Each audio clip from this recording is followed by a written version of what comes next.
Dear YouTube, in case you are investigating this video due to a complaint about hate speech or copyright violation, allow me to give the following assurances.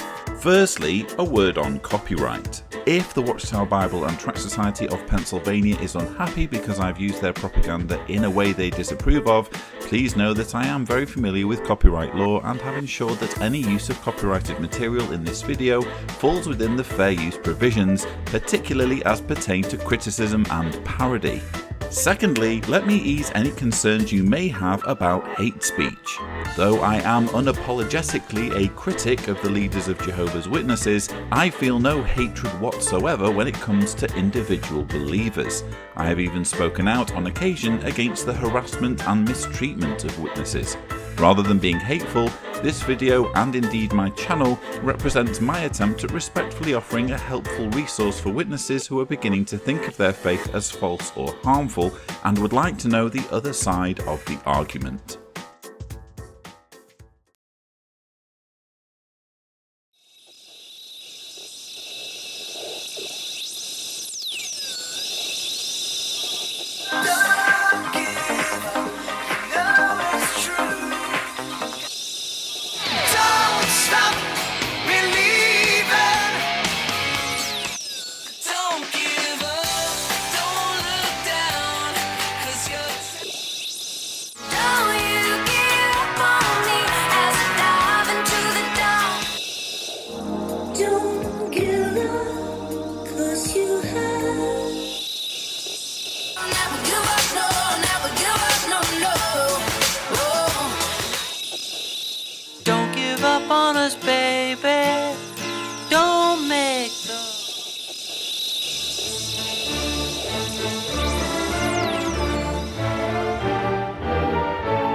Hello and welcome to the final installment of my three-part series of rebuttals to the Don't Give Up Regional Convention of Jehovah's Witnesses. Now, it's customary for me to just explain at the start of the video what a regional convention is for those of you who aren't too familiar with Jehovah's Witnesses.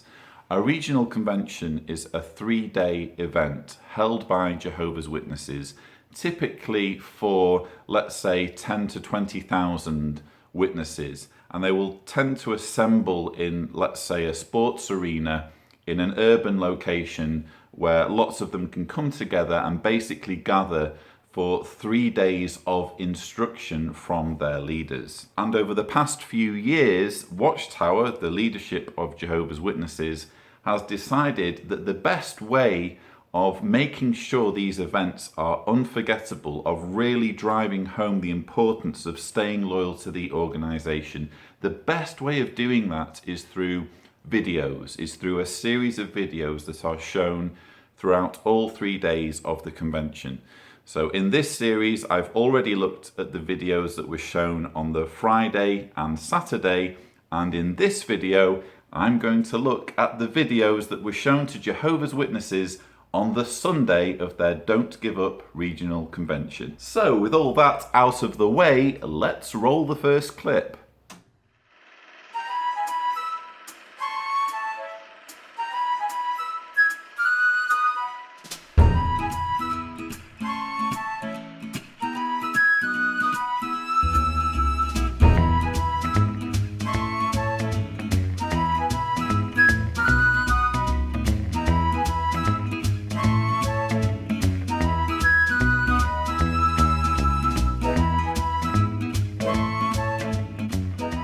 The years have gone by so quickly.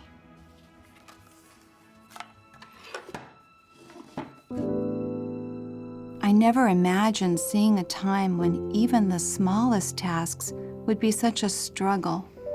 Even the little I can still do for Jehovah seems so useless. The first dramatization for the Sunday morning sessions opens with a feel-good montage of staged period footage set to a rip-off version of a certain 1962 instrumental hit.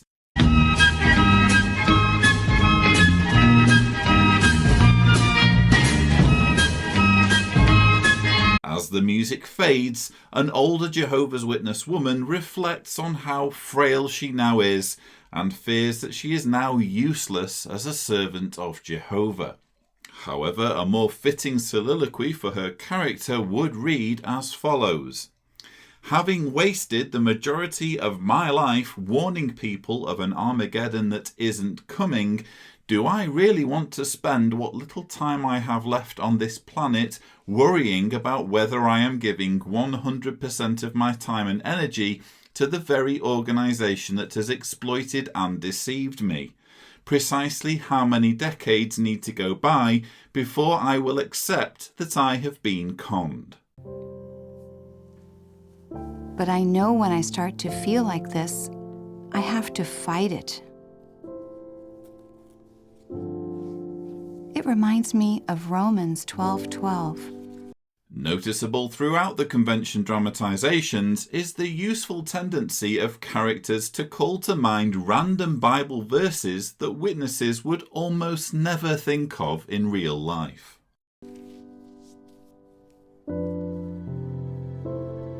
Rejoice in the hope, endure under tribulation, persevere in prayer.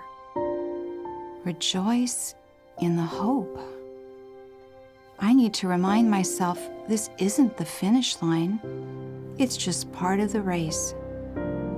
A race that begins when you become a Jehovah's Witness and ends in one of two ways. Either by you dropping out, having realised the whole thing is a monumental waste of time, or by you dropping dead, having wasted the final precious years or decades of your time on the planet in service of a cult.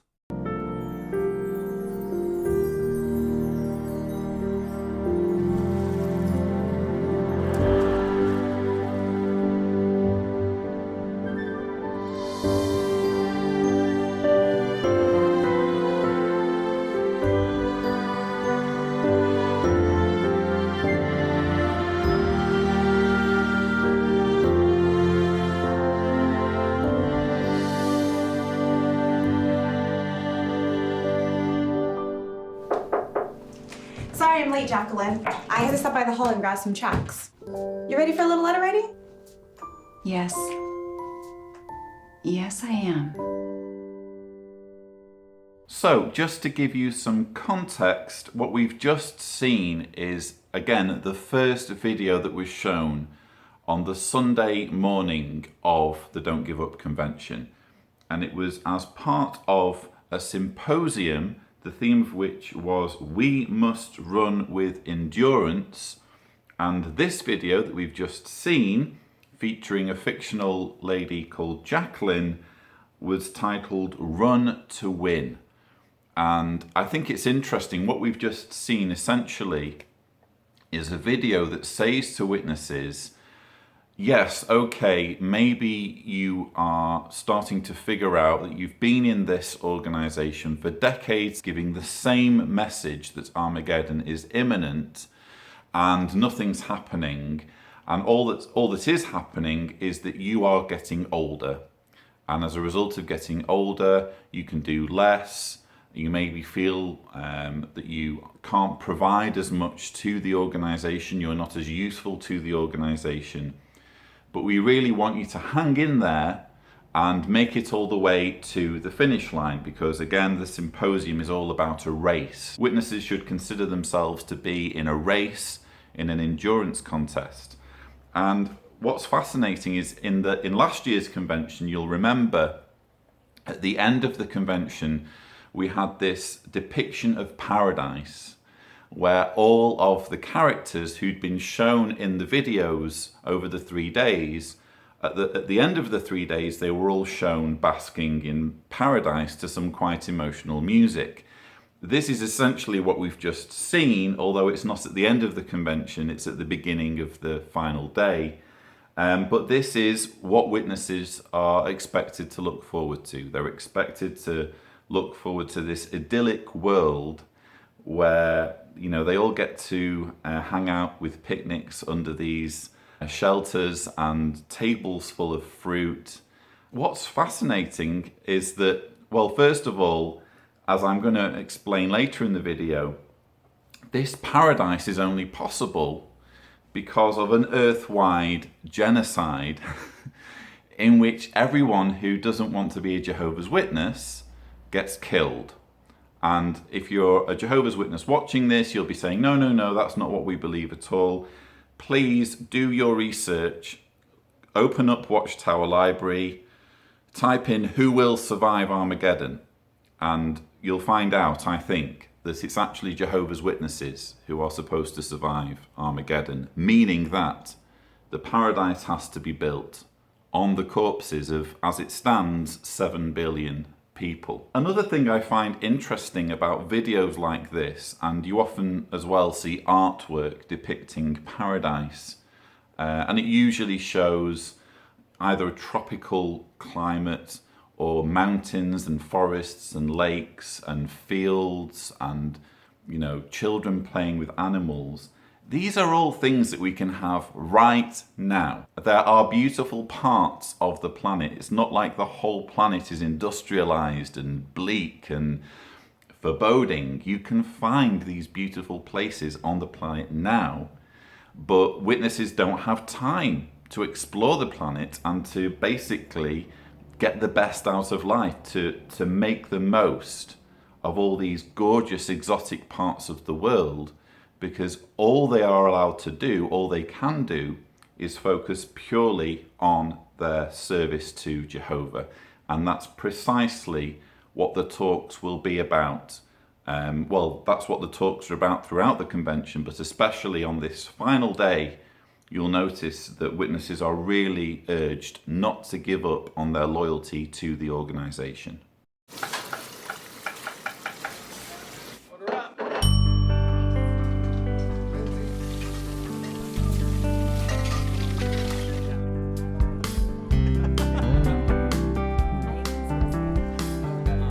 In this dramatization, a restaurant worker who smokes manages to quit the habit after studying with Jehovah's Witnesses, but his cravings for cigarettes will come back to haunt him.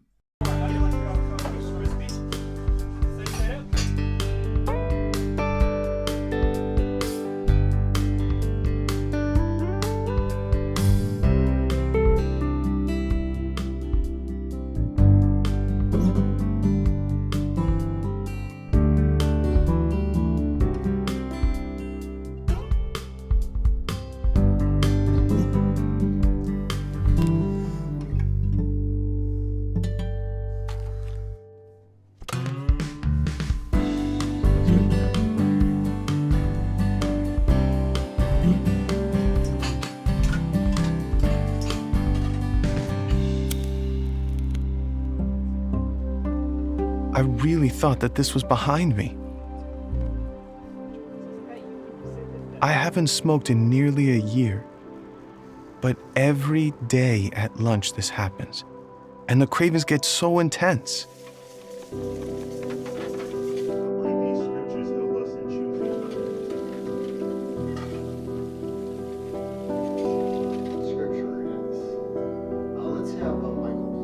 Oh dear. Not only is the young man struggling with his cravings, but he's also missing from the meeting. As we all know, the path to spiritual well-being involves being in a particular building by a particular time twice a week. Let's hope this chap can find it within himself to summon a random scripture to mind and harden his resolve to put Jehovah first in his life. But maybe this is just a symptom of other areas in my life where I haven't been as focused as I should be.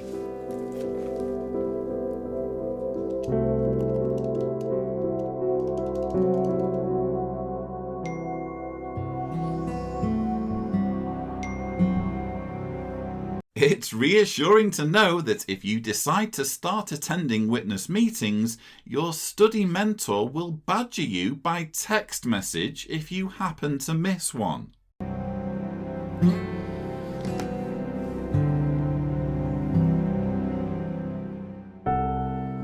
I keep thinking about the scripture at 1 Corinthians 9 verse 25.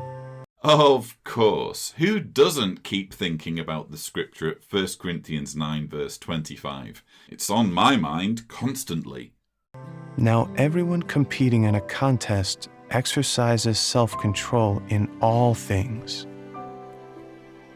If I'm going to continue to exercise control with this, I need to be exercising it in other areas too, which means getting back to a good spiritual routine.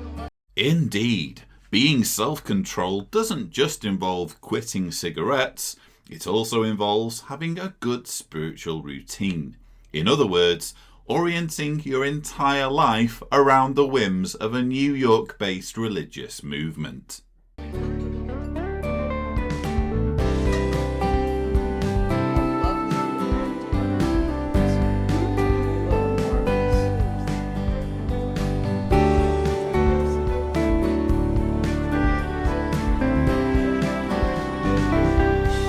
So what we've just seen here is, again, a fictional dramatization where a young man becomes a witness and then starts to lapse, starts to find it difficult to keep up with the witness lifestyle, and then he finally resolves that he's going to take it seriously. As part of doing that, he needs to give up smoking, which he manages to do. But just to give you some context, this again is part of the same symposium, We Must Run with Endurance, and the theme for the talk in which this video is shown is train diligently. And you'll notice that we end the video with the man saying, oh well, I need a good spiritual routine. And this is an intrinsic part of being a Jehovah's Witness, is having this routine, is having your week mapped out for you with activities that remind you on an almost daily basis of your identity as a Jehovah's Witness. And what's fascinating in this clip is that you see he's only just getting involved as a witness. He's only just starting to join in with the preaching work, and already he's getting text messages from his mentor saying, aren't you coming out today? Where are you? That, unfortunately, is what life is like as a Jehovah's Witness. You have to be in a certain place by a certain time throughout the week, because unless you are showing up at the Kingdom Hall or at the meeting for field service, people will consider you to be spiritually weak. I also just want to point out the obvious, which is that you don't have to become a Jehovah's Witness in order to kick the habit of smoking. That seems to be one of the messages that's kind of woven in to this particular video. How on earth could you give up on an addictive habit unless it was with the help of Jehovah's Witnesses? And you often hear stories when you are a witness of people giving up alcohol, giving up cigarettes, giving up something else that's addictive, only because they've immersed themselves in their life as a witness. Well, it's only when you get out of the organization, when you open yourself up to other possibilities, that you realize, no, it's nothing. Witnesses do not have a monopoly on helping people break addiction. You see it all over the place. People giving up smoking, people giving up alcohol. They can do it without needing to pledge allegiance to a group of leaders in New York.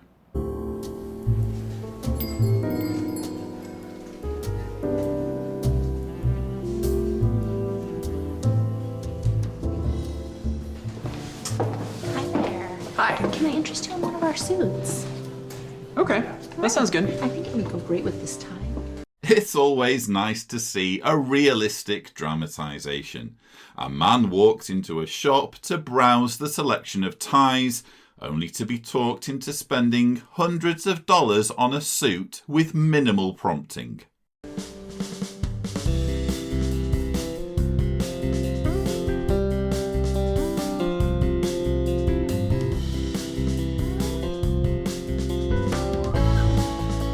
Having splashed out on a suit, our protagonist heads straight to his local BMW dealership to get a nice new set of wheels.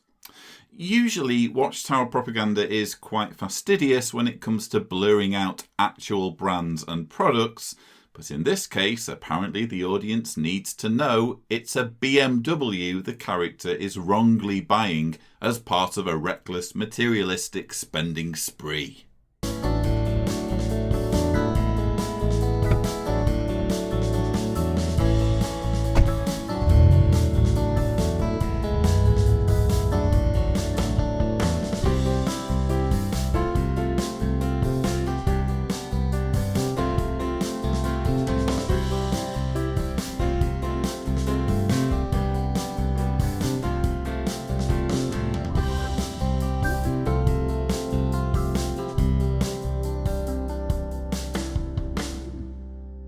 wish I listened to the elders.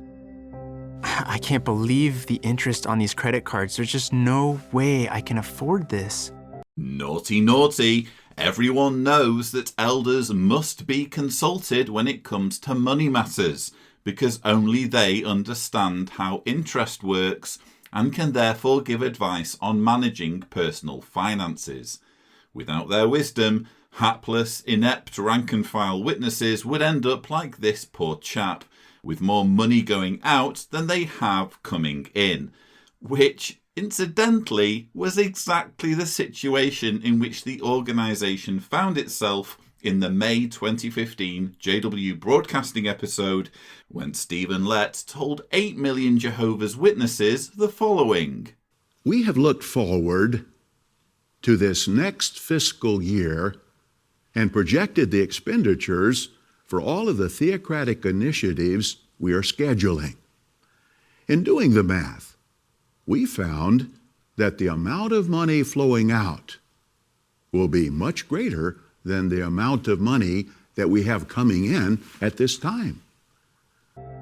It didn't seem like it was that much money at the time when I was spending it. Maybe if I pick up a second job or working nights, weekends, I could... Hold on a second. Wait. No. What did the text say this morning? Keep your eyes open and guard against every sort of greed. Because even when a person has an abundance, his life does not result from the things he possesses. Guard against greed. It didn't feel like greed at the time. It seemed like these were all things I needed. But if it's starting to crowd out time for Jehovah... Yes, spending money at the expense of exerting yourself for Jehovah makes you a greedy person. Fortunately for this guy, he's realised the error of his ways and is keen to make amends for his selfishness and materialism. He also, by happy coincidence, lives in an alternate universe where you can get full refunds on expensive items you've bought, even to the extent of reneging on a car finance contract simply because you've decided you can't handle the commitment.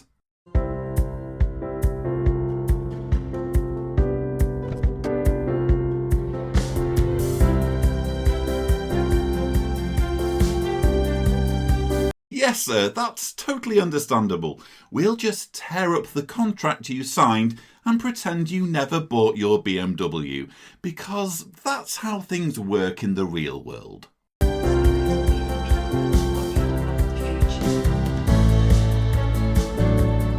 In addition to returning expensive cars, apparently it's also possible to realise considerable savings by selling your used flat-screen TV and buying a slightly smaller one. Thankfully, the replacement is still big enough to enjoy JW Broadcasting episodes, meaning that Stephen Lett's legendary facial mannerisms will continue to be appreciated in full HD.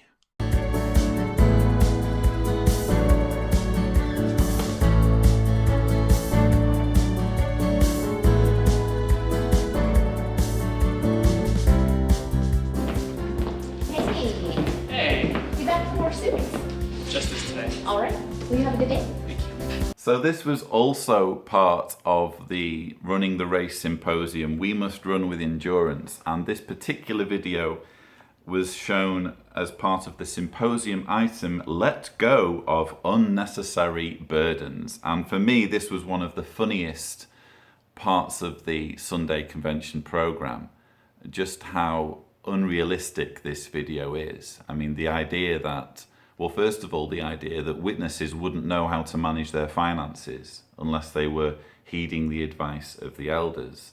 And the irony of a witness, essentially a fictional witness, being shamed for getting into debt and letting his overheads spiral out of control, when we've only just had, relatively recently, the organisation admit that they've more or less done the same thing. They've more or less spent more than they've got coming in. And you also have this bizarrely unrealistic fantasy world, which for me kind of demonstrates just how out of touch the organization is. I mean, why would they know how the real world works when the writers, the teaching committee who are responsible for writing the script for this video or organizing the script for this video, they live in this cloistered environment where they don't need to worry about, buying things and finance and, putting food on the table. They have their meals made for them. They have their accommodation provided for them. They're living essentially a monastic lifestyle where all their needs are cared for, and yet they feel they need to lecture Jehovah's Witnesses who are living in the real world where people need to find jobs and manage finances and pay bills. They are lecturing those people on how to do those things by means of this video.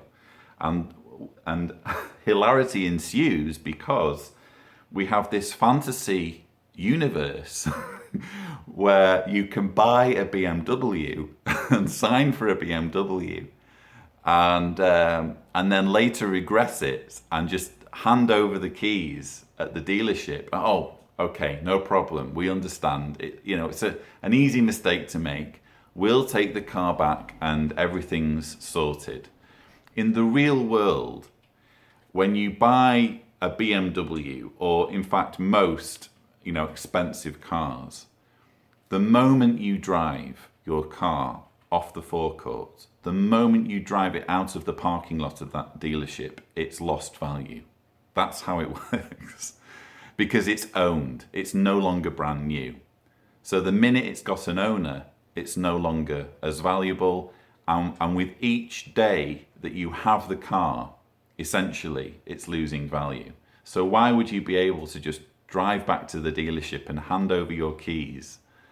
I actually did some research into this. I believe there is one car where you can do this. One manufacturer, I think Hyundai lets you do this. But most certainly BMW doesn't. So this, for me, highlights just how out of touch Watchtower is. When you allow people who don't live in the real world and don't pay bills to lecture people who do live in the real world and do pay bills, this is the sort of thing you can expect.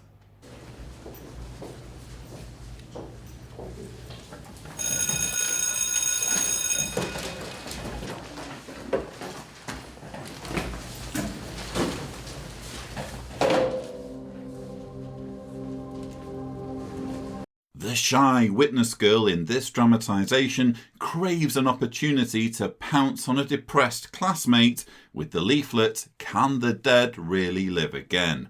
strongly implying that the classmate in question has recently suffered a bereavement. And let's face it, Jehovah's Witnesses wouldn't be a very good cult if they didn't try to capitalize on emotional upheaval to get their message across. However, the witness girl's plans are foiled when another classmate spots her leaflet and intimidates her by banging the table in front of her, ruining her confidence and leaving her with a guilt complex because she lacks the courage to use the classroom as her own personal preaching territory.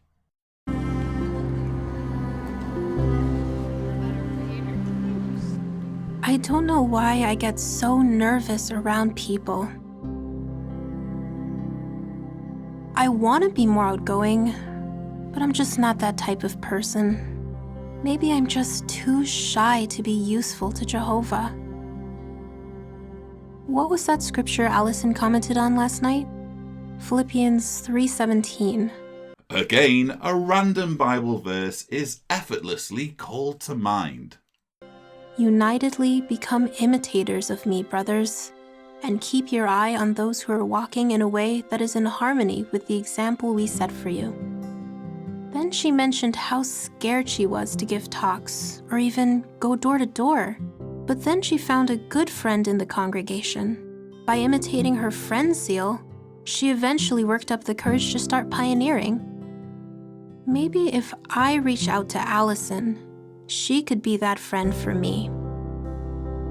rather than their spirituality and relationship with God being a strictly personal thing, witnesses are expected to compare themselves with other witnesses and seek out role models who can inspire them to exert themselves more fully for Watchtower. In this case, another sister in the congregation called Alison is singled out as the perfect candidate to inspire the main character to overcome her shyness and do more for Jehovah.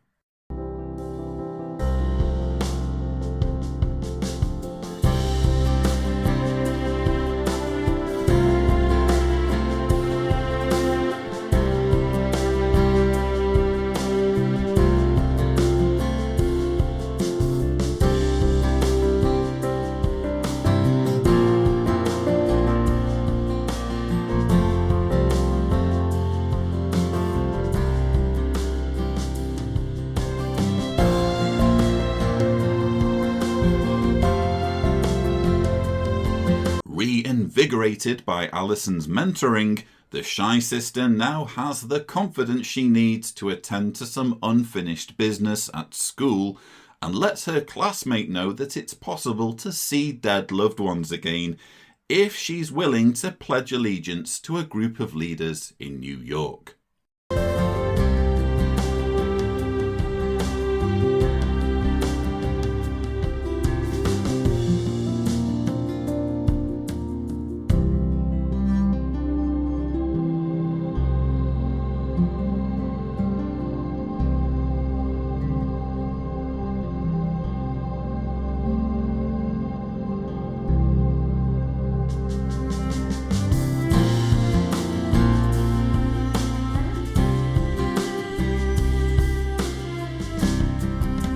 So this part of the symposium was titled Imitate Good Examples.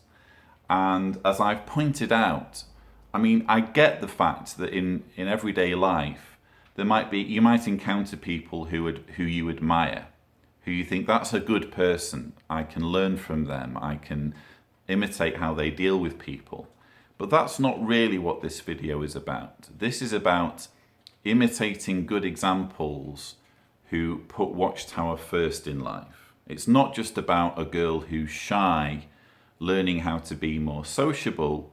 It's about a girl who's shy resenting the fact that her shyness limits her opportunities to serve Watchtower and wanting to find an example of someone else in the congregation who's good at serving Watchtower and latching onto that person and figuring out a way of being more productive in spreading the word, including at school.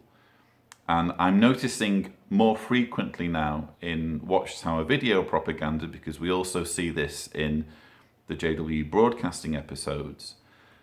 Frequently now we're seeing these examples of kids in school or young people in high school being depicted witnessing, giving out leaflets, talking to their classmates. And we're going to see more of that in the next video segment that we're going to look at. But how astonishing that Watchtower is so desperate and so shameless and so cheap that it will recruit kids in high school and tell them, right, fan out, this is your territory, we want you to preach to your classmates. Your classmates are there to learn about real things. We want you to preach our fantasy to them and learn it as though it's true. That is the reality, unfortunately, of the Jehovah's Witness organization. There are no limits when it comes to how desperate they are to reach vulnerable minds, including the minds of young people. Good morning, class.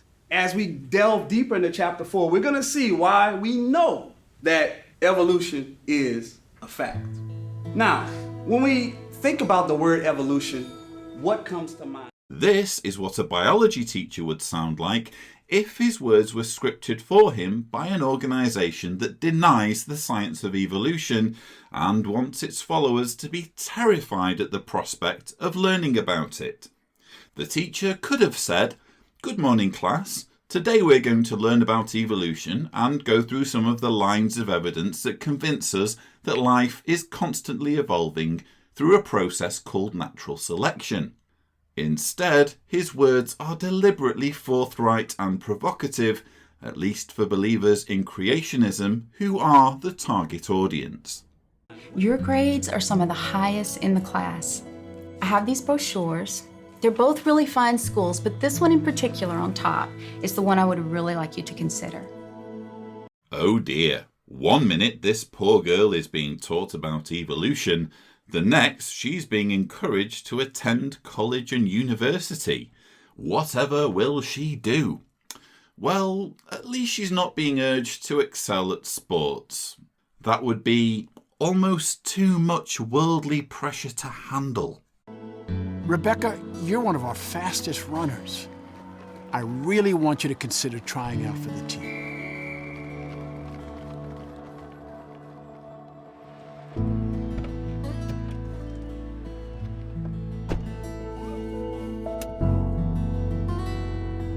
I feel so confused. I know some things they teach at school don't agree with the Bible, but sometimes they just seem to make sense. In the case of evolution, it makes sense because there are multiple lines of evidence for it. For example, the archaeological record reveals the steady development of species across millions of years with no anomalies that are inexplicable. When biologist John Haldane was once asked what would convince him to reject the theory of evolution, he famously replied, "Fossil rabbits in the Precambrian."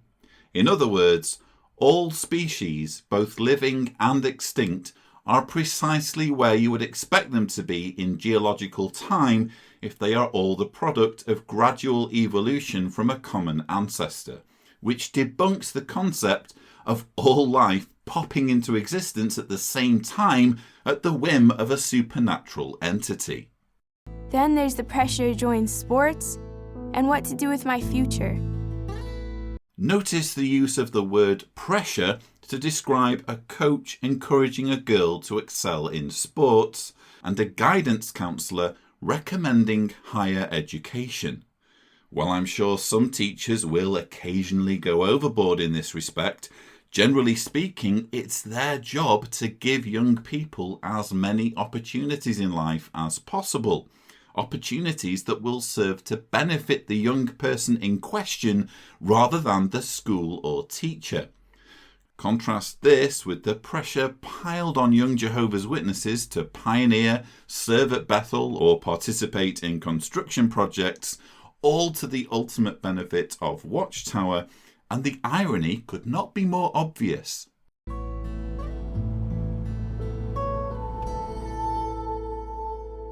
I finally told Mom some of the challenges I was having. She really listened and admitted struggling with some of the same issues when she was younger.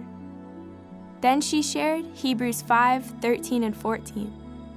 For everyone who continues to feed on milk is unacquainted with the word of righteousness, for he is a young child. But solid food belongs to mature people, to those who through use have their powers of discernment, trained to distinguish both right and wrong. She said when her personal study went beyond the surface on questions and issues that bothered her, she began to discover truly meaningful answers that built up her faith and helped her make good decisions. It helped her to go from just feeling it was the truth to knowing it. This, I'm afraid, is total nonsense.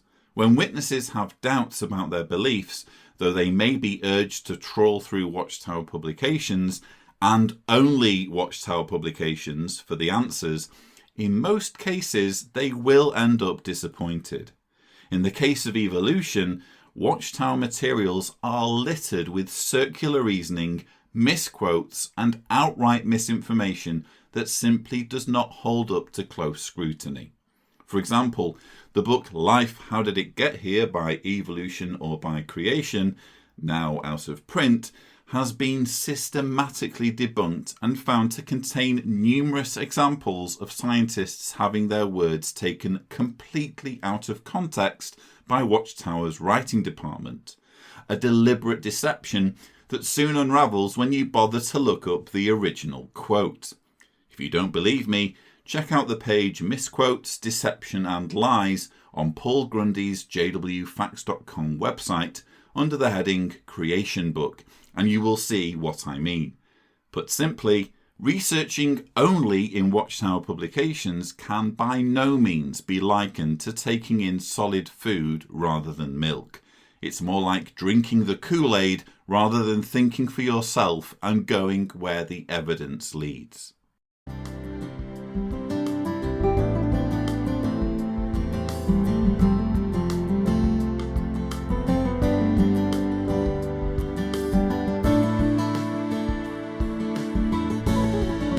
Emboldened by her research in Watchtower's anti-evolution propaganda, the girl resolves to correct her science teacher by explaining to him that the overwhelming consensus of scientists are wrong, having been misled by Satan.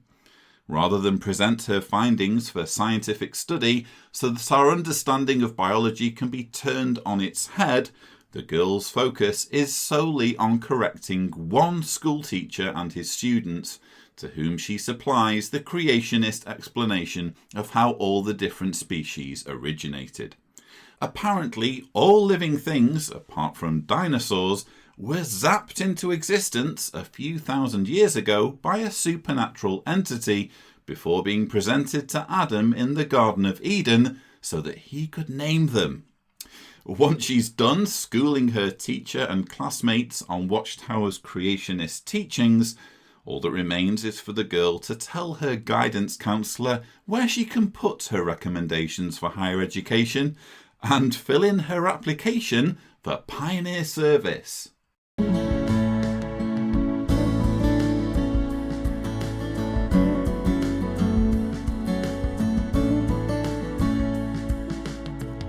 So this video was shown again as part of the symposium We Must Run with Endurance, and this particular item was Eat Nutritious Food. And there's basically two elements to this video, which you've probably noticed. One being that if you have doubts, if there are things about your faith as a Jehovah's Witness that you're not certain about, well, don't worry, because if you do research only in Watchtower publications, hey presto, everything's going to be sorted and you're going to have your faith strengthened. And rather than being uncertain about your beliefs, you're going to be rock solid in them. You're going to know everything. Everything is just going to magically clear up for you. And you're going to have the confidence to go out and speak to people and share your convictions. So that's the first message. The second message, which, doesn't really need too much explanation, is the fact that witnesses who are at school, young Jehovah's Witness children who are in high school, face a minefield of temptation.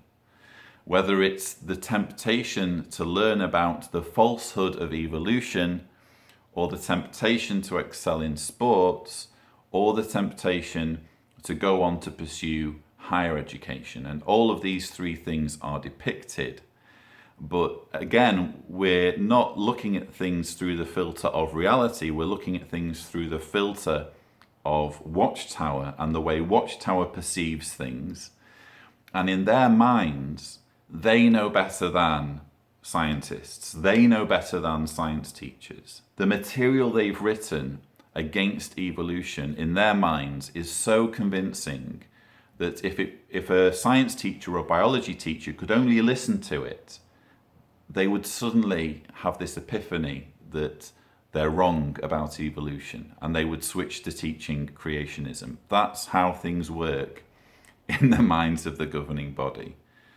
And everything in the Watchtower publications answers any conceivable doubt a witness may have. As I point out in my earlier comments, that is simply not how it works. When you have doubts as a Jehovah's Witness, the only way you're really going to satisfy them is by doing objective research. And objective research means going to sources other than Watchtower publications. Now, that's not to say that I'm telling you not to look at Watchtower publications, because as you can see behind me, I'm actually quite a fan of Watchtower literature. I think it's great. I collect as much of it as possible because it doesn't make any sense on close scrutiny.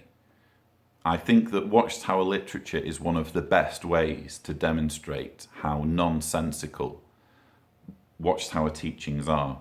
And a fantastic example is, in fact, the Creation book and the material that's been released attacking evolution. Because once you really scrutinize it and you look up the references and you check the quotes and you fact check this material, it completely disintegrates in terms of credibility. And as for this idea that young Jehovah's Witnesses need to go to their guidance counselors and tell them that they absolutely refuse to go to college or university and their mind's made up, and instead they absolutely need to become regular pioneers for Watchtower.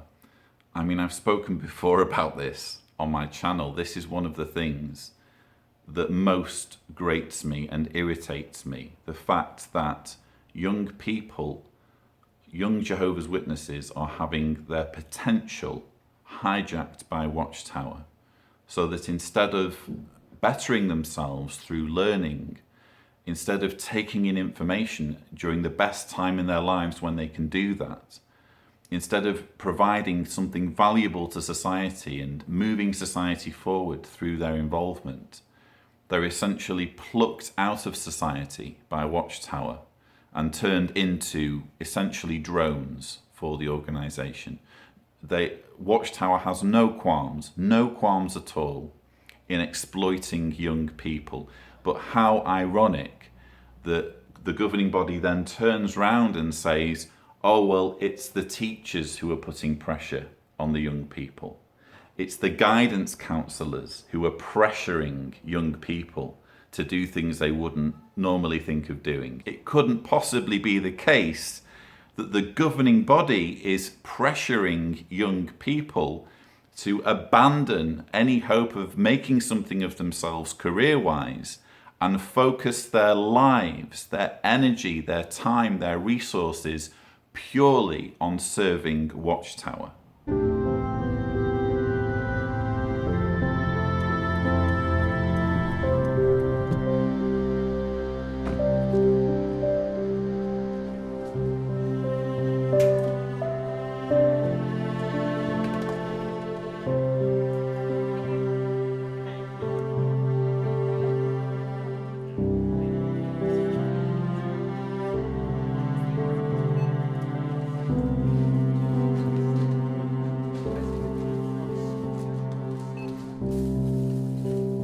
Oh dear, a young husband and father is receiving flirtatious advances from an attractive young girl. Thankfully, he's a devout Jehovah's Witness. Otherwise, he would be completely unable to navigate this situation.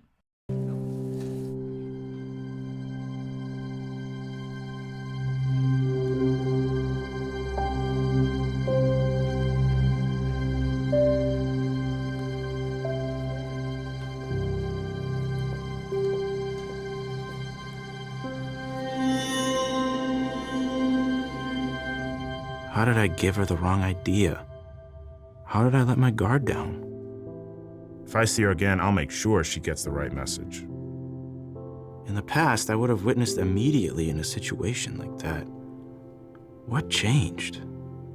Yes, being hit on by someone is the perfect opportunity to tactfully inform them that they'll die at Armageddon unless they embrace your beliefs. I've always been busy, but maybe I've let my busy life start to crowd out the important things, like my Bible reading. That night I did some research, and I found Ephesians chapter 5, verse 25. Husbands, continue loving your wives, just as the Christ also loved the congregation. I needed more, though. Verse 26 stood out to me. There it says what Jesus does for the congregation, cleansing it with a bath of water by means of the Word. If I'm going to stay morally and spiritually clean, I need to read God's Word every day.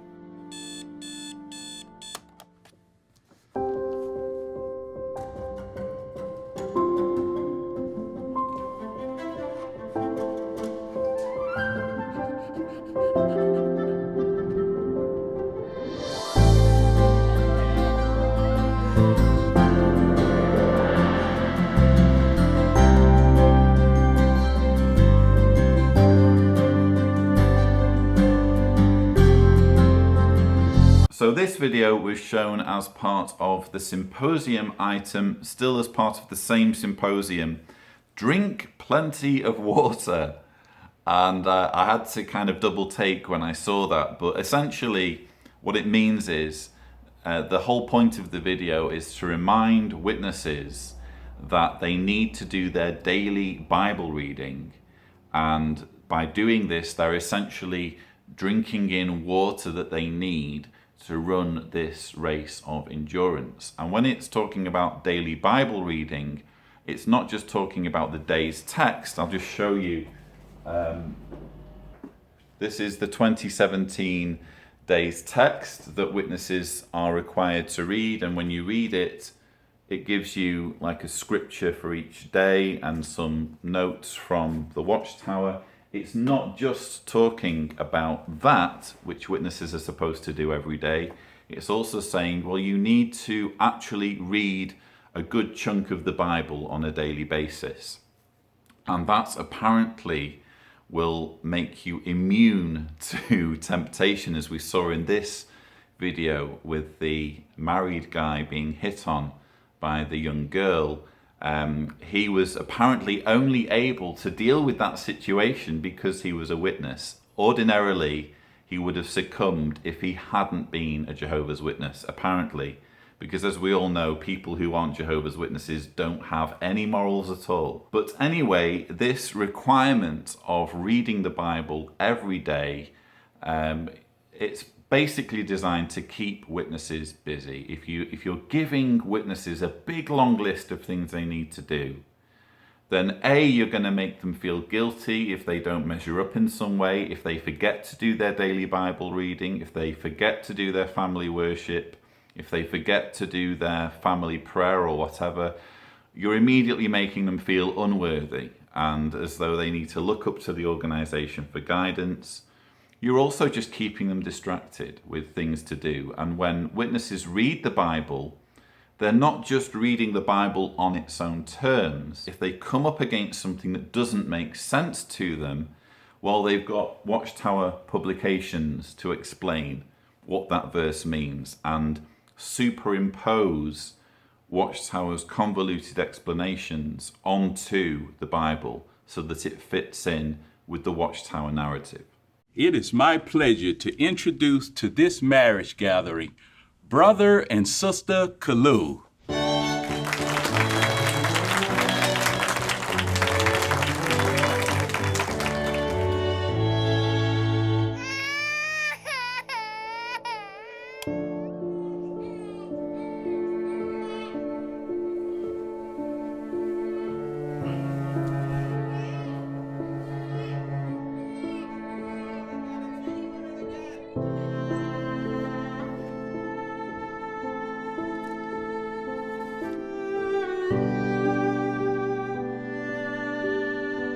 Brother and Sister Kalu are apparently locked in a downward spiral from wedded bliss to the monotony of a loveless marriage. Fortunately, they are both Jehovah's Witnesses and, as such, have the wisdom of their local elders at their disposal. Otherwise, again, they would find it impossible to deal with their predicament.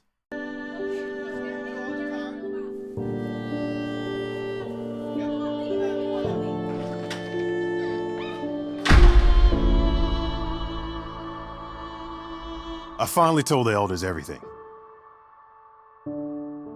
We're always arguing. There's no peace in my house.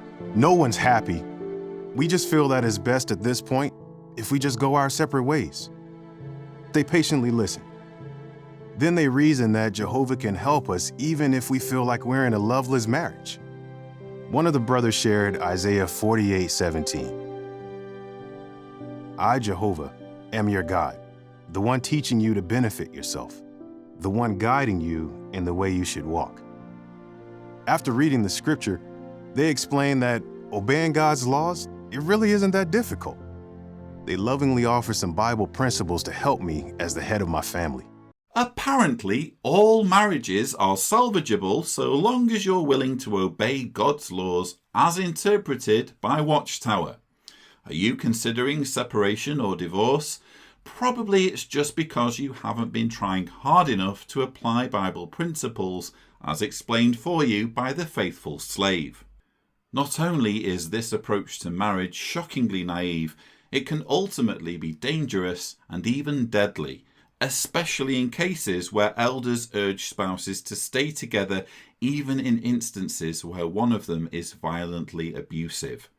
Though it's always admirable for couples to work through their differences where possible, Watchtower is fanatical when it comes to insisting on the sanctity of marriage in all cases, even where life itself is under threat.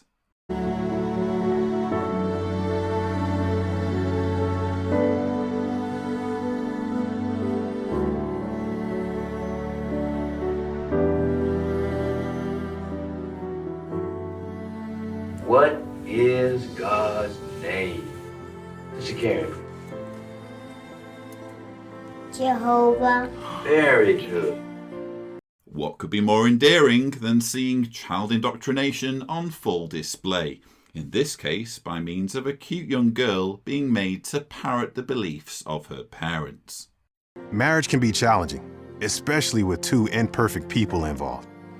But if we obey, we stick with our mate, and we don't give up, in the end, we benefit ourselves, and things will get better.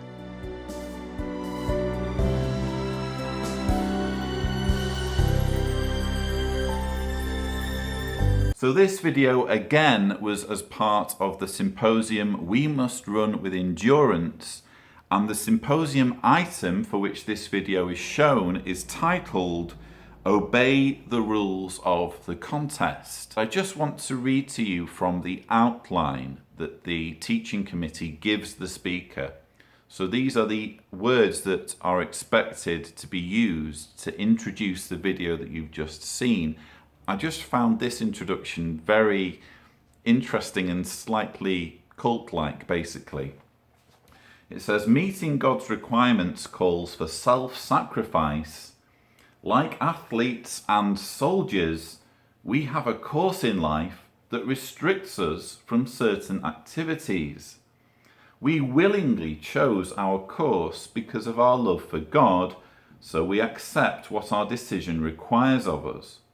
In the following dramatization, note the value of obeying Jehovah's instructions. Now, two things there.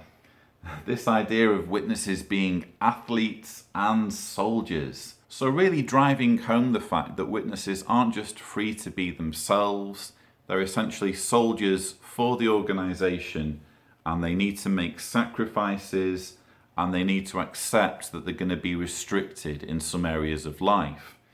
And then it has this line about, we chose our course in life. We chose our course because of our love for God. Well, I would take issue with that because I was baptized at the age of 11. You know, you can call that a choice if you like. I prefer to think of it as me being indoctrinated into being a Jehovah's Witness. You know, child indoctrination is, in my view, the engine that drives all religion, because it's far easier to convince a child to accept religious doctrine and things that aren't provable and don't make sense than it is to convince an adult. So if you're going to tell me that I chose the life of a Jehovah's Witness when I was 11, when I wasn't even an adult yet, when I didn't even understand most of Watchtower's history and teachings, I'm sorry, I would have to disagree with you. But that aside, we have this brother and sister Kalu who get into trouble with their marriage. And as I point out in my earlier comments, it isn't as simple as saying, oh, well, if they only apply Bible principles, if they only approach the elders for their advice, everything will get better. I think that's a very, very naive and dangerous way of viewing things. Yes, when you're in a marriage, you make a commitment to your spouse, and it's good to work hard at maintaining the marriage. It does require effort often, and there will be arguments and friction and things to overcome. You can't just fold your arms and quit at the first sign of difficulty. But drilling home this message that you shouldn't get separated, you shouldn't get divorced, and you should stick to your marriage partner regardless, carries some very dangerous logic that can be, as I've said, be deadly. Because if you're saying, like for example, as I mentioned, Watchtower insists that a marriage stays together even if a partner is violently abusive. And if you're a witness watching this, you'll say, oh, but at least they're allowed to get a separation in that situation. Well, yes, that's true. But the separation means that the partner who's being abused can't move on with their lives and can't get remarried. They have to live a life of celibacy, essentially, for the rest of their lives, purely because they didn't know that their partner was violently abusive when they married them. That is a shockingly inadequate way of doing things, and as I've mentioned, it puts lives in danger. Hello. What, you want us to help you? Oh, that'd be great. Why are you doing this alone? A witness couple stops to render physical assistance to a stranger while out in the door-to-door preaching work, in the hope that doing so will impress the man into converting to their faith. Though this dramatization starts out on a fairly positive, uplifting note, the narrative will soon take a dark, depressing turn when the husband suffers a stroke while out walking, as we are about to see depicted in needlessly harrowing detail.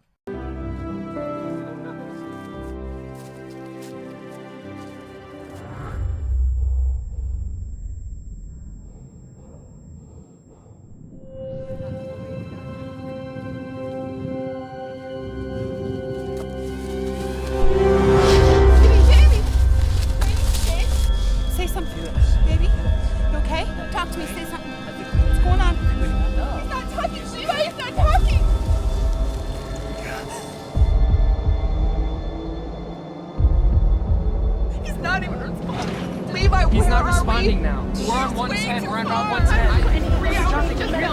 Johnson? No. He just fell. There was no reason.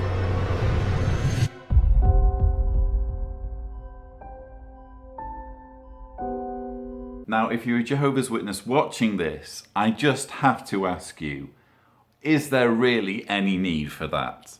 Is there really any need to have this kind of harrowing depiction of a man having a stroke with all of the tense music and the shock and horror? And I mean, I'm watching that as a parent, thinking of all the kids in the audience. I mean, my child's 3.5 years old. What about the kids her age who are sat in the audience at conventions? Just how is this appropriate to an audience that is made up of children? This, for me, drives home the fact that the teaching committee in particular, but basically everyone who's behind this video propaganda, just never stops to think about whether it's age appropriate or not. And we're going to see more of this sort of thing later on, as you're probably guessing, with the Remember the Wife of Lot video. But gosh, you know, how is a child supposed to react when they're seeing an adult who could be their father collapse like that on a nice family walk? What's supposed to be going through their minds? How is that not going to give them nightmares?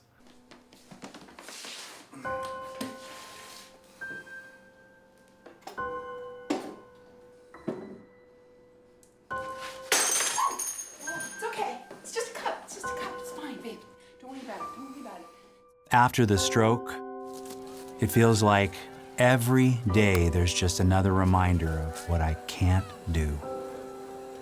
I wish Jehovah would just give me my strength back. Carl mentioned he's been dealing with health issues for years. So I asked him what helps him keep going. He said his favorite scripture is 1 Thessalonians 5:17. Pray constantly. On the previous day of this Don't Give Up convention, a different dramatization depicted a widower going through intense grief being given similar advice, namely that prayer is a means of managing personal trauma and loss.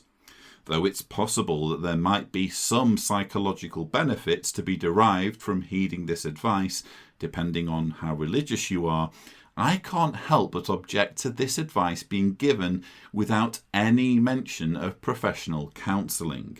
To omit any mention of the importance of trained mental health professionals for those going through life-changing, distressing episodes while insisting on ritualistic religious observances is, in my opinion, grossly negligent. He said Jehovah was there in the good times, and he's still there in the bad. In prayer, he shares all his struggles, many of which only Jehovah can understand. But prayer gives him strength.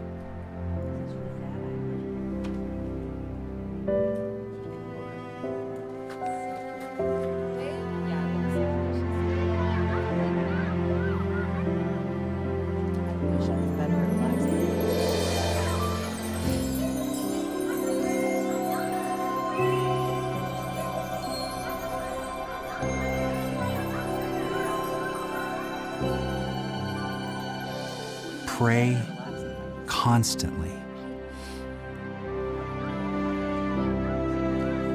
So just to give you some context, what we've just seen is the final video from the We Must Run with Endurance Symposium, and the theme for this talk in which this video is shown is Be Confident of Gaining the Prize. And to highlight this message, we see this fictional man who again suffers a stroke while out on a family walk in extremely graphic, in a depiction that's extremely graphic and in my view inappropriate for a young audience.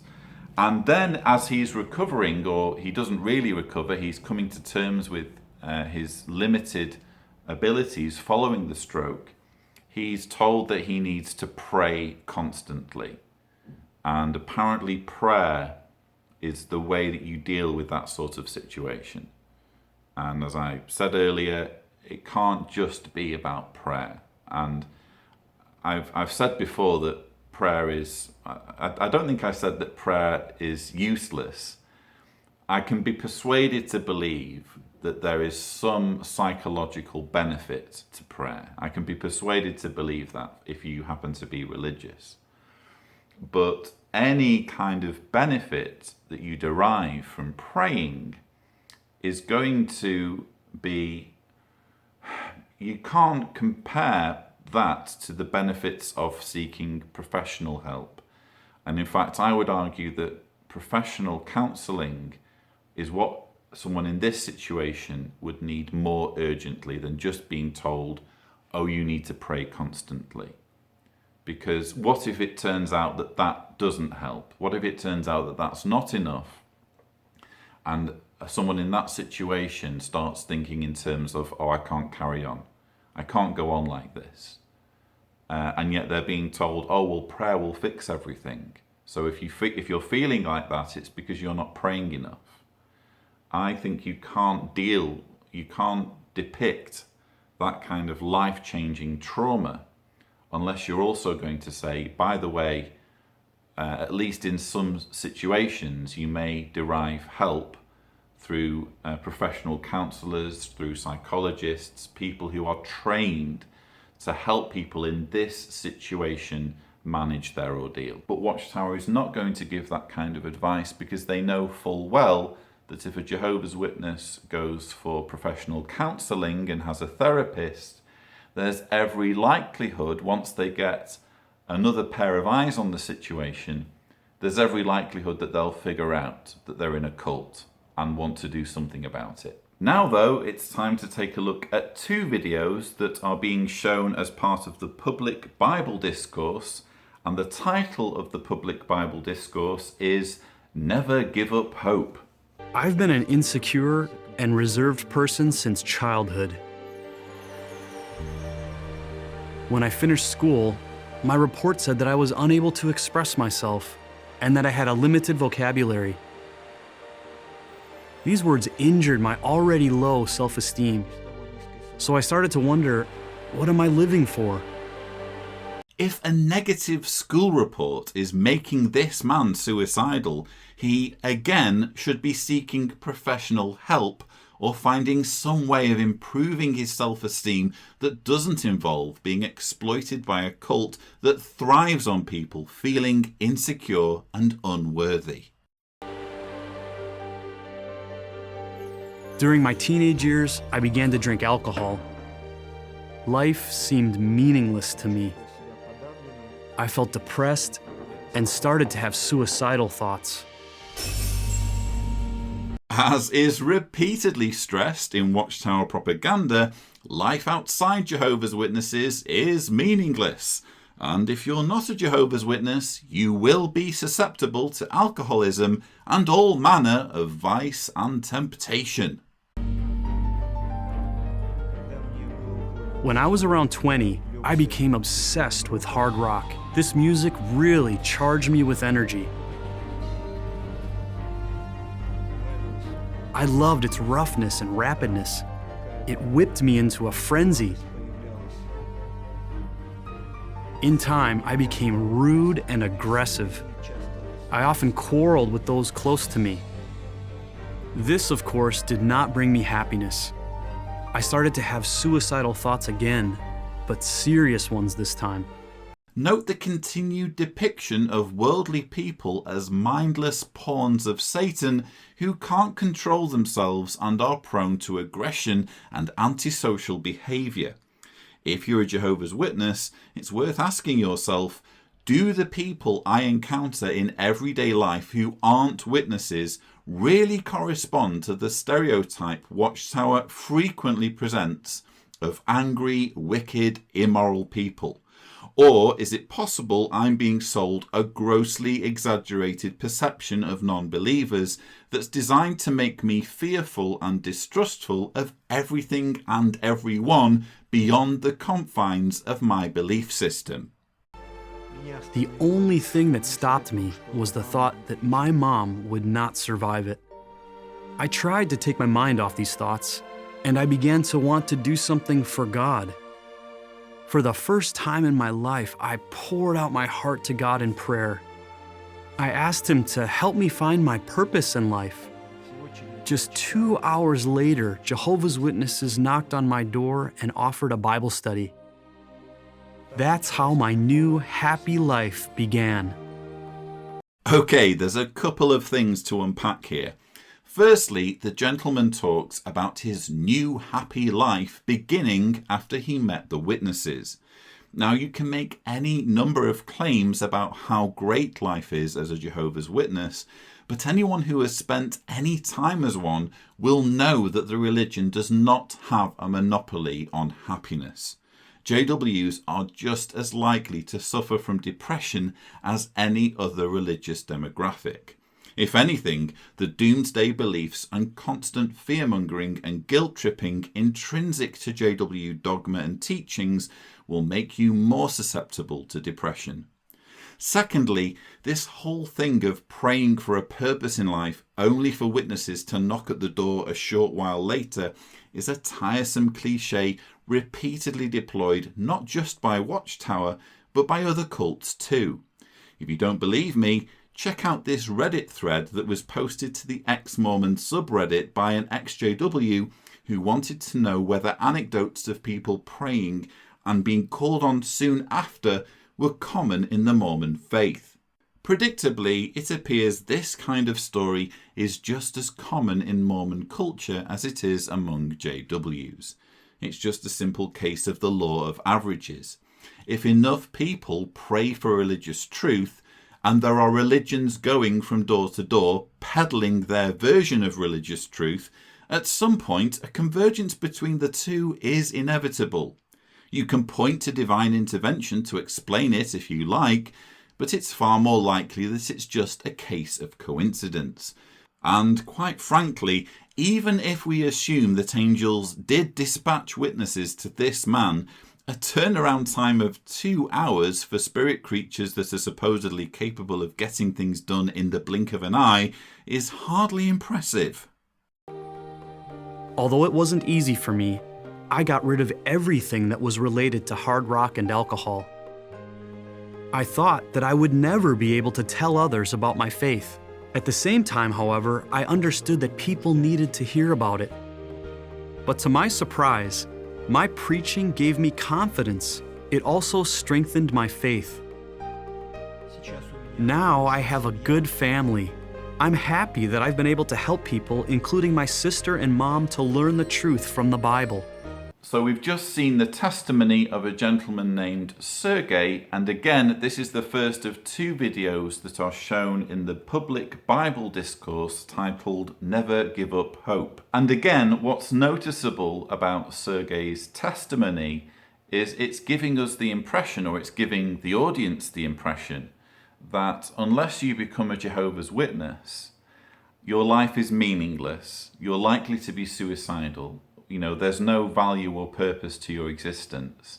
And furthermore, you're very likely going to be prone to alcoholism and violence and anger. And, you know, you name any number of negative things, you're likely to come across those things if you're not a Jehovah's Witness, which is just preposterous because all you need to do if you're a Jehovah's Witness watching this is take a look around you. Look at your neighbours, look at people in your community, people who you run into when you go to the store or you go out into town and you interact with people. You'll notice that they're not all alcoholics, they're not all drug dealers, they're not all angry and abusive. In fact, you could probably say that the majority of people you encounter who aren't Jehovah's Witnesses are basically nice people who are leading happy, fulfilled lives without having to cede control over their lives to a group of people in New York who insist on micromanaging every single facet of day-to-day existence. But that's not the message that we see in this video. The message here is that we have to have total reliance on Watchtower if we want to have happy, fulfilled lives. And thrown into the whole message is this idea that when people pray for answers to the Bible, the angels are circling in the sky and hear the prayer and immediately dispatch witnesses, which, as I point out, that's just nonsense, okay? There's bound to be instances where that will happen if you have people praying for answers and you also have religions knocking on doors on a random basis, offering their interpretation of what the answers are to life's mysteries. There's bound to be an overlap at some point. My whole life, I wanted to be a teacher. It was very gratifying. But yet, there was something that was empty in my life. I would see children that were disabled, not because they had done anything wrong, they were just born that way. And I thought to myself, that doesn't make sense to me. God is a God of love. I know God could fix all these things. Why hasn't he? Good question. If God is a God of love, as the Bible clearly states, then why does he allow so much suffering on our planet? Or to put it another way, how is it that a supremely intelligent, all-powerful creator can't devise a plan to rid his human creation of all suffering that doesn't involve tolerating it for thousands of years? Could it be that the teacher in question is presupposing the existence of such a God rather than starting out from scratch with a more foundational line of inquiry, such as, is there reasonable evidence to conclude that a God exists who is interested in mankind's affairs? And then it was a child in my school that successfully got me the answers to my questions. She asked me the question, do you know I'm one of Jehovah's Witnesses? Would you like to know more about Jehovah's Witnesses? And I thought to myself, I do. I really do. Why don't you come over and visit me someday and tell me about Jehovah's Witnesses? When she came back the next week, I sat there and listened, and she taught me things. She taught me how to look into my own Bible to find the answers to questions. And all of a sudden, I'm getting answer after answer after answer, which for 25 years, I couldn't find these answers anywhere. And it was amazing to me. There is nothing amazing about an evangelical group offering answers to theological questions. Lots of religious groups do this, but just because they have answers to questions doesn't mean those answers are good ones. In many cases, the answers turn out to be unhelpful or outright misleading. For example, in this video, the teacher is shown studying the 1968 book, The Truth That Leads to Eternal Life.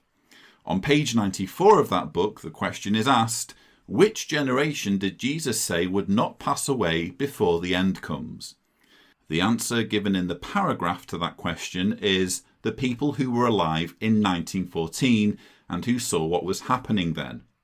The part B question for the same paragraph asks, so how can we tell that we are very near the end of this wicked system? The answer? This generation is getting up in years now.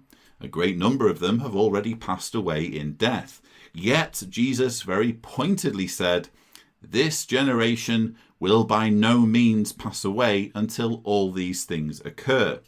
Some of them will still be alive to see the end of this wicked system. This means that only a short time is left before the end comes. So now is the time to take urgent action if you do not want to be swept away with this wicked system. To drive home this specific, unequivocal claim, you'll notice the visual aid on the same page that clearly illustrates the passage of just one generation from 1914 until the end of the wicked system. The above information was most certainly an answer given to this schoolteacher and millions like her who studied the Truth Book. The question you need to ask if you're a Jehovah's Witness is, was it a good answer? Was it an accurate answer?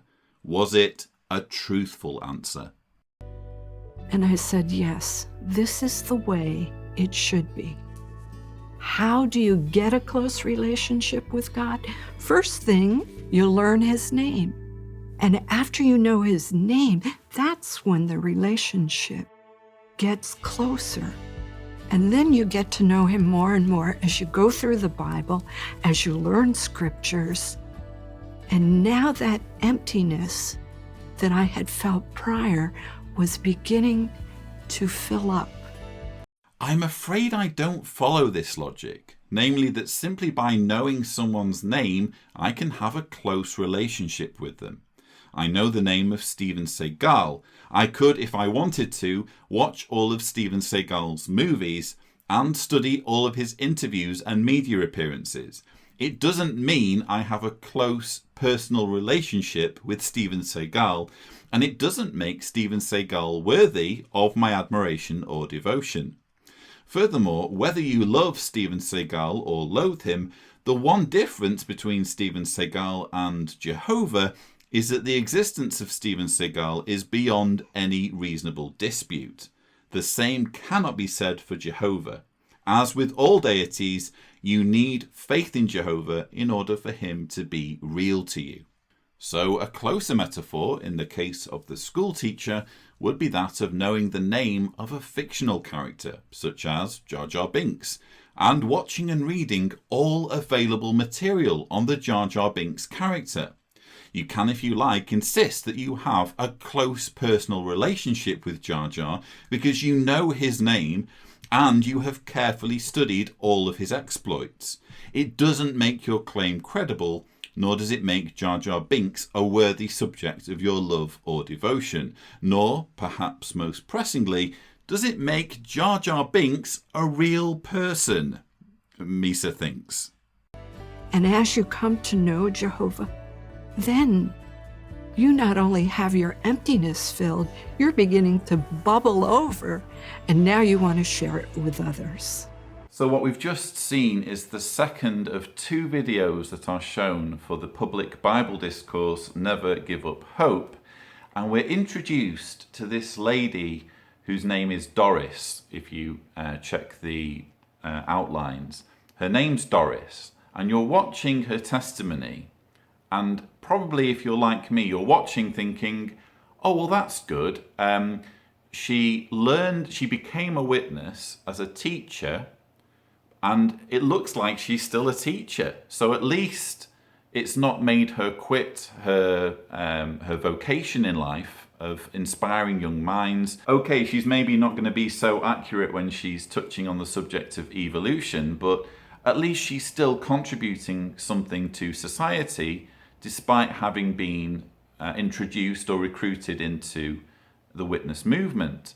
But what's fascinating, you'll have noticed that she's interviewed in 2 settings. One is like a library setting, and you're thinking, okay, maybe that's the school library. Maybe that's the library of the school where she works. She's surrounded by books. It has an academic feel, the place where she's being interviewed.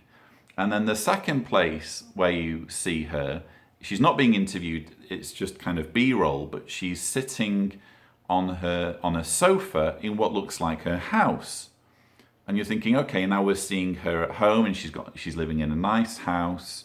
Again, she's become a witness, but it's not like she's destitute. She's still contributing to society and she's living in a nice house. This is kind of what's going through your mind, or at least going through my mind as I'm watching her testimony. But what's fascinating is she's not a teacher anymore. She isn't. And I can say that with certainty because Doris also appears on another Watchtower video that's only just been released on the JW Broadcasting website. The video is titled Organizational Accomplishments Building a Solid Digital Foundation, and Doris makes a brief cameo in the following clip. Sending mail has always been an integral part of communication for the organization. The ability to receive Bethel emails on personal mobile devices was made available in 2012. So Doris isn't a teacher, she's a Bethelite. They have literally chosen one of the Bethelites who used to be a teacher and put her in this video that's supposed to be for the public Bible discourse, which is intended for people who are attending the convention who aren't witnesses and who just want to know more about Jehovah's Witnesses. And they're putting her in front of the camera as though she's still a teacher, I would argue. She's got the library behind her, which is, we now must assume, is actually the Bethel Library. And she's shown seated in what looks like a nice home, but we can now assume, again, this is the room that she has at Bethel. It's not like a nice big house or anything. But they're basically portraying Doris as though she's still a teacher, I would argue, when in fact, she's a Bethelite, and her job, according to that brief clip, is sorting out correspondence, is putting things in pigeonholes. And that's what becomes of Doris. If only the convention audience knew that. If only they knew the sequel to the story, where Doris becomes a witness after encountering a child at school who's a witness.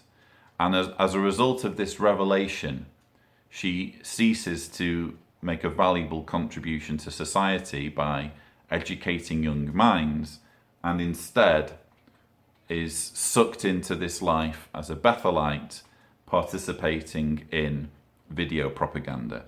This, for me, I think it highlights, well, there's actually two problems with using Bethelites and focusing on testimonies of witnesses on such a frequent basis in this video propaganda.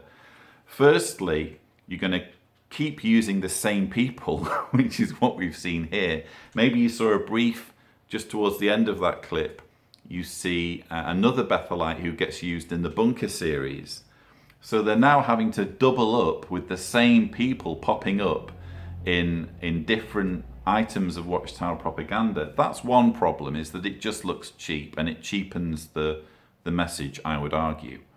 The second problem is that by putting witnesses on a pedestal like this, and the same applies not just to Bethelites, but to ordinary witnesses who they interview for their testimonies, let's say for a JW Broadcasting video, they're running the risk that the person they're interviewing will later wake up, and because they have been interviewed by Watchtower, they have more visibility and therefore more credibility when they then, let's say, become an activist and decide to speak out against the organization. It basically is causing problems further down the line. I mean, I'm not saying Watchtower shouldn't use witness testimonies and use Bethelites in this way. I'm just saying the frequency with which they're doing this and the number of people they're going through will cause problems further down the line, because it's almost inevitable that one of these individuals will at some point wake up and be able to point to their video and say, that's me, and I no longer agree with what I was saying. But now we need to turn our attention to the Sunday afternoon session of the Don't Give Up Regional Convention. We're in the final countdown to the end of the convention, and it's time for us to return to the epic drama, Remember the Wife of Lot. Everybody squeeze in, smile. How did it turn out? Oh, it turned out good. Oh. That's nice. So, Very you said nice, that too? very nice. Sure. Yeah.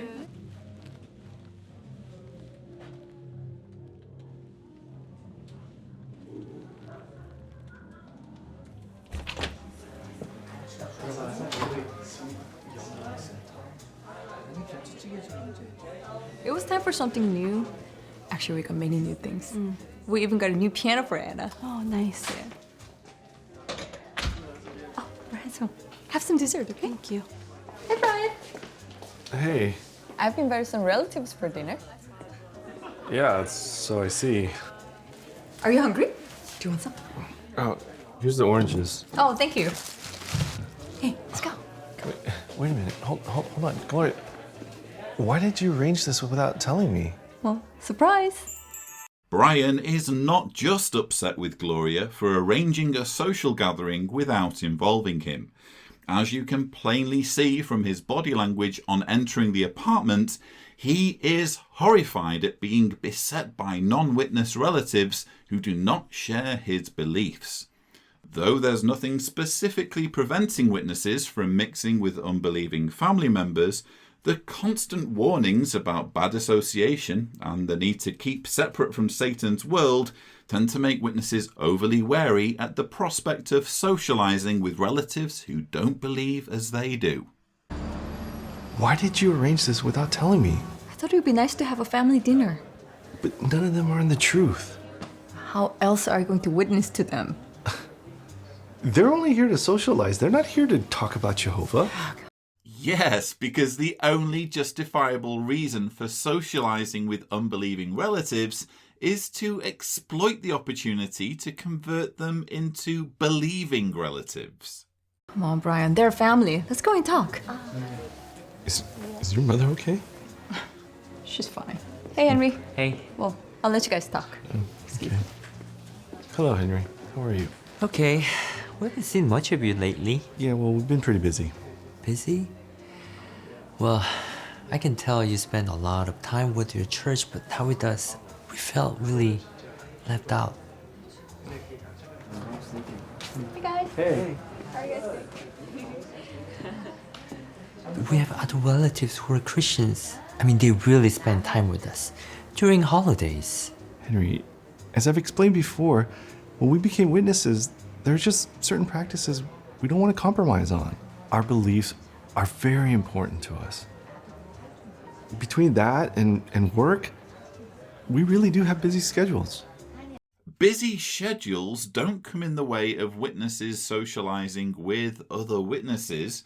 So what Brian is giving Henry is a big fat red herring designed to distract him from the real reason he's been neglecting his unbelieving family. Namely that his religion has made him terrified of having fun with people who aren't loyal to his leaders. Also, notice how Henry is portrayed as whiny and manipulative, giving the impression that it would be tiresome for Brian to spend time with him even if the gulf in beliefs wasn't an issue. Well, speaking of work, I'm out of work at this moment. I'm sorry to hear that, Henry. So if you hear of any job openings, I mean, I've got a lot of experience. Henry's employment difficulties appear to be connected to the previous episode in the series when Henry tried to involve Brian in a high-risk investment venture, only for Brian to decline the opportunity. The fact that Henry has fallen on hard times will be seen by the witness audience as just desserts for Henry's greed, and further proof that Brian was wise to rely on Jehovah for his physical needs. Would you excuse us for a moment? Of course. Oh dear, now it's time for Gloria's uncle, the godfather of the family, whose character is greatly exaggerated to portray worldly businessmen as greedy, demanding and ruthless, to show Gloria just how greedy, demanding and ruthless he is. Gloria, recently you have done well. I must congratulate you on your hard work with my company. Thank you, Uncle. But do not forget, it's not just your hard work that has given you all this. Yes, Uncle. I understand, and thank you for everything. Then you must not let me down. What do you mean, Uncle? I am talking about your priorities. What about them? You must learn to keep your religion in its place. Of course, you can have your God, but it must not interfere with what's most important in your life, your relatives and your career. Your religion gets in the way of what's expected of you. Well, Uncle, I understand how important these things are to you and to all of my relatives. But as I explained to you before, when I became one of Jehovah's Witnesses, spiritual things also became very important to me. Yes, and I've never agreed with your choice, have I? No. And yet I've given you this job. I helped you get this beautiful apartment. Because the way you live reflects on me. You know that since your father passed away, I've taken the responsibility as family head towards you, as well as your mother and your brother. Have you forgotten all I have done for you? Hopefully the silliness of this character speaks for itself. When worldly relatives give you things, they don't necessarily want something in return, and they're certainly unlikely to insist on the authority to tell you how to live your life. If anyone is guilty of micromanaging the lives of Jehovah's Witnesses in the area of how they spend their time, it's without doubt the governing body. But all that aside, notice the uncle mentioning that he has taken over responsibility as the family head. Witnesses watching this will balk at the notion that Gloria's uncle's assumed headship supersedes Brian's headship over Gloria as her husband. But I feel this detail perfectly illustrates how backward, sexist and unnecessary the whole notion of Christian headship is, at least as propounded by Watchtower. Just because you are born a man doesn't mean you have the right to control the women in your life, regardless of what any primitive patriarchal culture or religious traditions would have you believe. No. I do remember. Then you must serve my company and work hard for me. This is for family, Gloria. This must be your priority. You must make me proud. Remember what I've said to you. You could lose all this very easily. Do you understand? Yes. I understand. Good. You must serve me and work hard for me. This must be your priority. You must make me proud. You could lose everything very easily. Does that kind of intimidating, fear-mongering language sound at all familiar? Mom, why are you reading a medical book? I'm reading about my problem. Problem? What problem? Pain in my back. You didn't tell me you have any pain. I called you 3 times, but you didn't answer. Mom, I didn't see any calls from you. I wouldn't need to call you if you would visit me. I hardly see you anymore since you moved here. Mom, I came by only 3 days ago. One day, you'll come by and find me on the floor, not breathing. I want you to take me to the doctor. Go ahead and laugh. Are you going to follow his instructions this time? At this rate, I may not be around to see my granddaughters get married. Mom, listen. We're going to see doctor tomorrow. Okay? Gloria, when you were little, my mom used to live with us. And later, your father's mother too. Remember that? Yes. My apartment is not like this. Big and warm. Mine is cold and drafty, you know. I think that's why I have this pain. Come on, Mom. Again, the female characters in this drama are disproportionately obnoxious and unpleasant.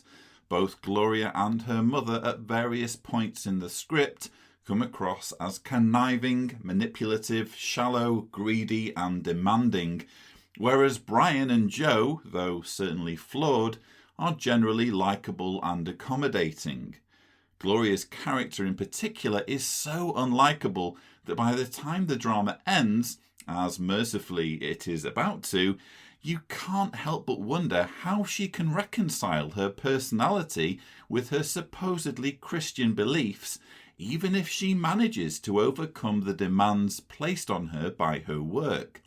As I pointed out in the previous video, all this speaks to a Watchtower writing department that has an unhealthy attitude toward women and who can't help but project their misogynism in the characters they create. That's why I have this pain. Oh, she wants to move in with us. Yes, that's what it sounded like to me. Oh.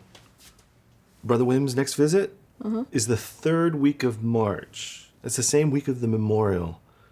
So make sure you put that in your calendar. Okay. Oh. I have a big showing on the same day as memorial. It's the new property uncle asked me to handle. The day of the memorial. Yeah. But it's okay. I can get Marty to cover for me once I set up. Okay, you better make sure that he can handle that. Yeah, I will. To Jehovah's Witnesses, the memorial of Christ's death is the one event that they are absolutely required to attend. Failure to attend this sacred observance without having a seriously impressive excuse is basically considered a declaration that one is weak in the faith or no longer a believer. Hence, Brian is aghast at the mere notion of Gloria working on the same day as the memorial, let alone the suggestion that she may have to miss it if she can't find cover. Hey, what were you and Uncle talking about on the balcony tonight? It's nothing. We're just talking about business. Are you sure? Because it seemed like it bothered you. Well, he's putting a lot of pressure on me. It's okay. I can handle it. Really? I mean, but can we? What do you mean? I'm just saying, look at us. Actually, Joe spoke with me today. About what? Well, he's concerned about us spiritually. He feels we've become materialistic. Joe doesn't understand our background. And is it really wrong to try to improve our life? No, but not if it means putting anything or anyone ahead of Jehovah. In case you were in any doubt, in the mind of Jehovah's Witnesses, nothing and nobody comes ahead of Jehovah. Hopefully that goes some way toward explaining why witnesses are prepared to die rather than accept blood transfusions, or even insist on their children dying by taking the same stand. But don't you think we need to make some sacrifices if you want nice things? We have made sacrifices. All the wrong ones. You've even had to quit pioneering. We're neglecting family worship, study, service. We've even become too busy, or maybe too ashamed to even pray together. Gloria, we're drifting apart from each other. The implication here is that if you don't put Jehovah first in your life by attending to all the various requirements and rituals, your marriage is in jeopardy. But look at this place.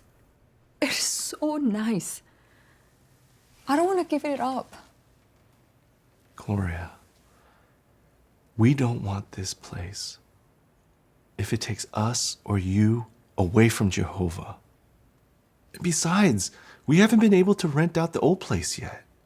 We have 2 mortgages. But more than that, Gloria, think of all we taught the girls when they were little about putting Jehovah ahead of everything else. Again, Jehovah comes ahead of everything else. If only that kind of fanatical language were included in the sales pitch when witnesses are preaching in public.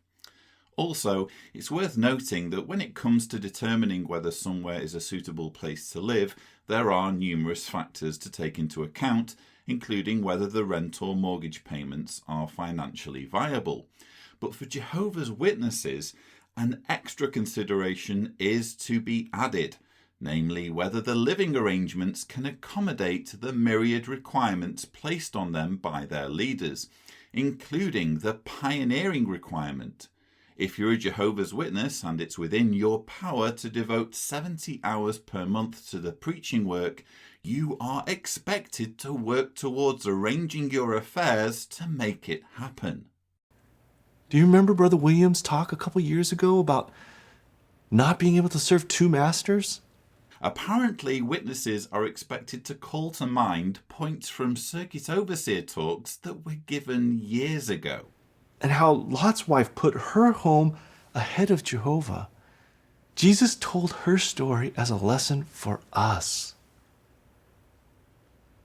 We have to remember the wife of Lot. It didn't have to end that way for her. And it doesn't have to end that way for us. I certainly hope it doesn't have to end that way for you, Brian. Or I don't want to be around when your daughters say, "Dad, do you fancy joining us for a few drinks?" Do you think we're that bad? Come here.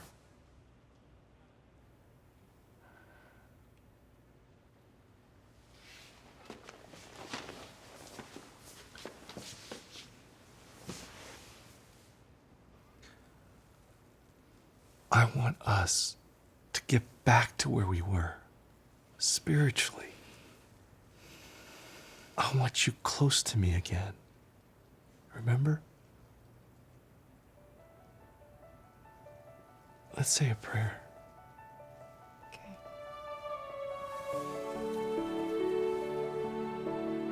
Jehovah God, our Heavenly Father, before you, pray all of this in Jesus' name. Amen.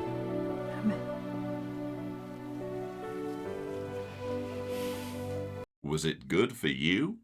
We can turn this around. We can do it. Okay? Jehovah will help us. Okay.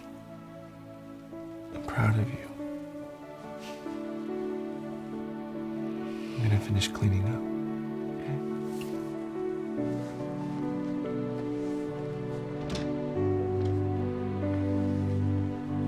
Having finally resigned herself to the prospect of giving up her luxury apartment, Lot's wife, Gloria, heads over to the mirror so she can have a terrifying premonition of what will befall her if she doesn't reorient her life around serving Watchtower.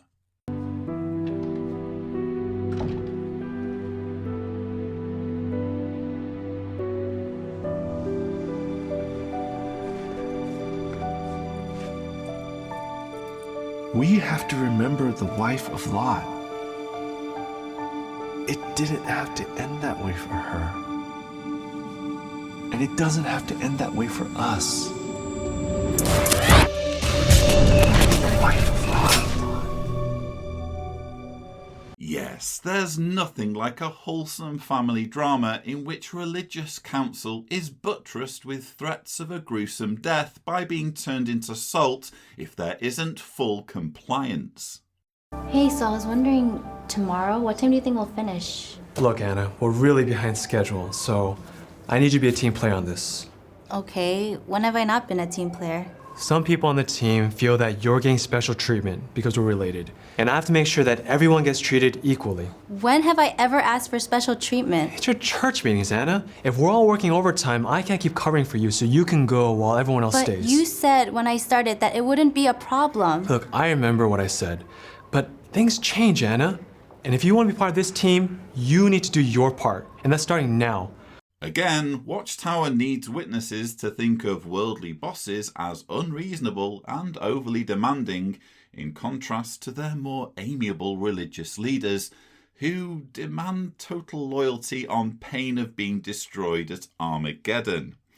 In fact, so badly does Watchtower's writing team want witnesses to distrust worldly people that, in this case, Anna's boss Kevin is shown moving the goalposts, deviously going back on his original promise that her work wouldn't encroach on her meetings. We're working overtime every night this week till we get caught up. Every night? I can't do that, Kevin. Tomorrow is a really important meeting. It's the memorial. I told you already. I remember, but I can't make an exception for you. But who knows? Maybe if we work hard enough, we'll get caught up and you can still go. Fine. Hey, this is close to lunch. Let's grab the rest of the team and get some food, and we could talk about this later, okay? Fine. Nice haircut, by the way. Thanks. My dad doesn't like it, though. Of course.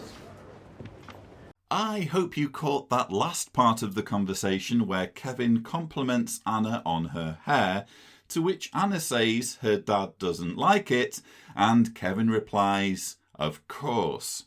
If you're like me, you will have noticed absolutely nothing wrong with Anna's hairstyle, but it will be revisited later in the drama and made an example of by the scriptwriters.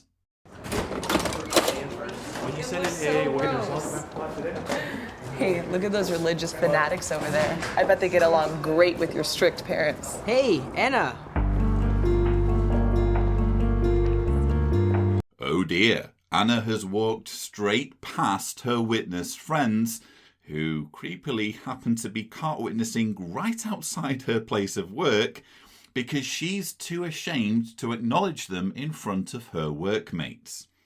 As unfortunate as this behaviour is, it's difficult to sympathise too much with Mary and Ricky when they express their bewilderment at getting the cold shoulder. After all, the cult they are promoting endorses and prescribes precisely this kind of behaviour as a weapon of punishment whenever a witness leaves the faith. These are the top headlines from BNC News. Death tolls continue to rise in the wake of a massive earthquake with a magnitude of 8.1 that struck off the northern coast of Taiwan on Tuesday and was felt as far away as Tokyo, Japan. The resulting tsunami has caused devastation in the entire region. Meanwhile, the global financial meltdown continues to plague stocks as market prices dropped drastically once again today. China's government suspended trading early in fears of a sell-off. The phone call mercifully interrupts the hyperbolic, doom-filled news summary, which is essentially a projection of how Watchtower views the state of the world under Satan's control.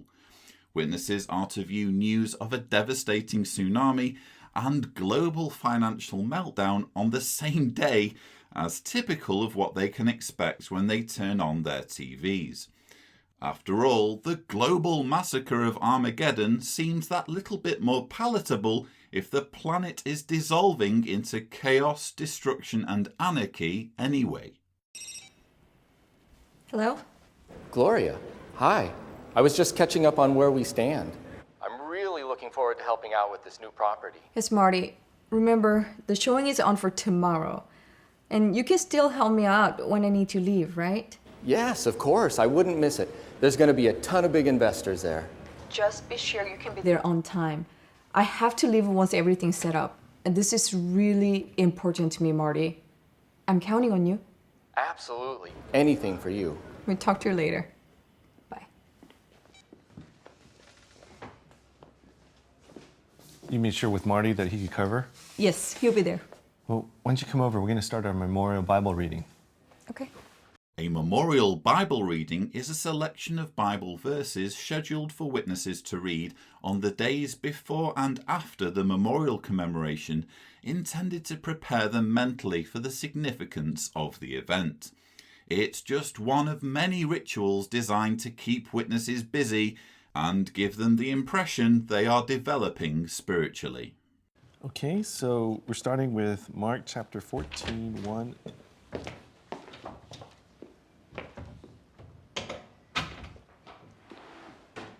Anna. I thought you had a big day at work. I did. Then why are you home so early? I'm just so ashamed of myself. Ashamed? Honey, come over here.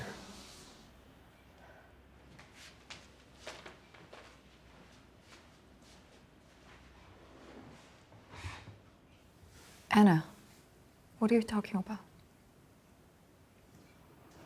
I saw Mary and Ricky out in service today.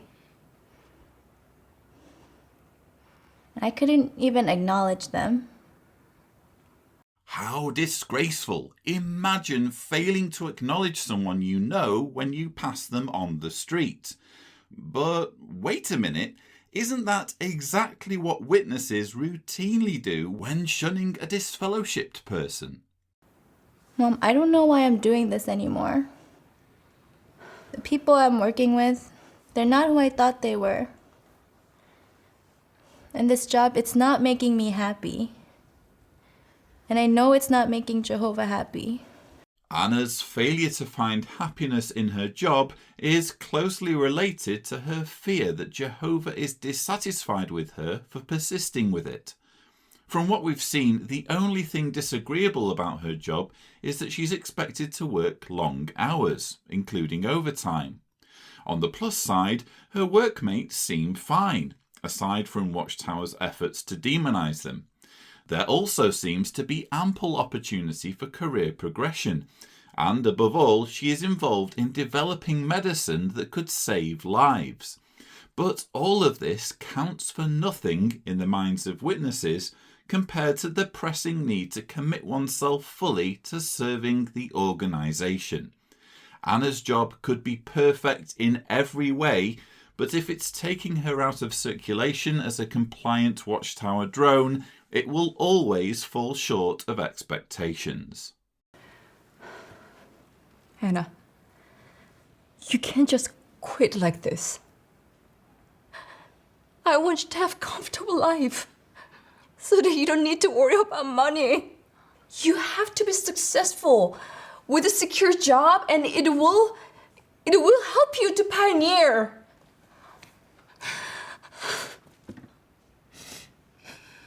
Despite her romantic praying session with Brian just the other night, it seems Gloria still can't help but be melodramatic on the issue of financial security.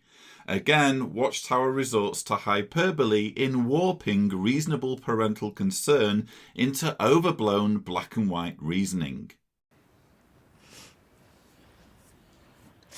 I know you care about me.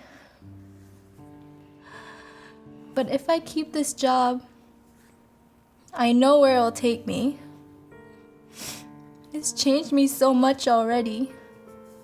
I want to be a success. But I want to be a success in Jehovah's eyes.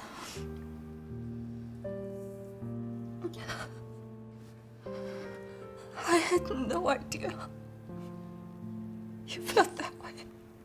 I think we just need to pause and admire the acting at this point, particularly the technique of breaking up lines with unnecessary pauses and dialogue punctuated by whimpering to convey added drama.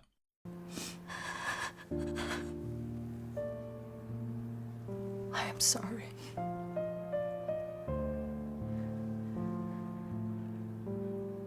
Are you sure that's what you want to do?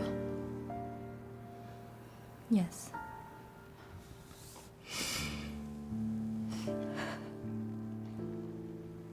Anna, I am so proud of you.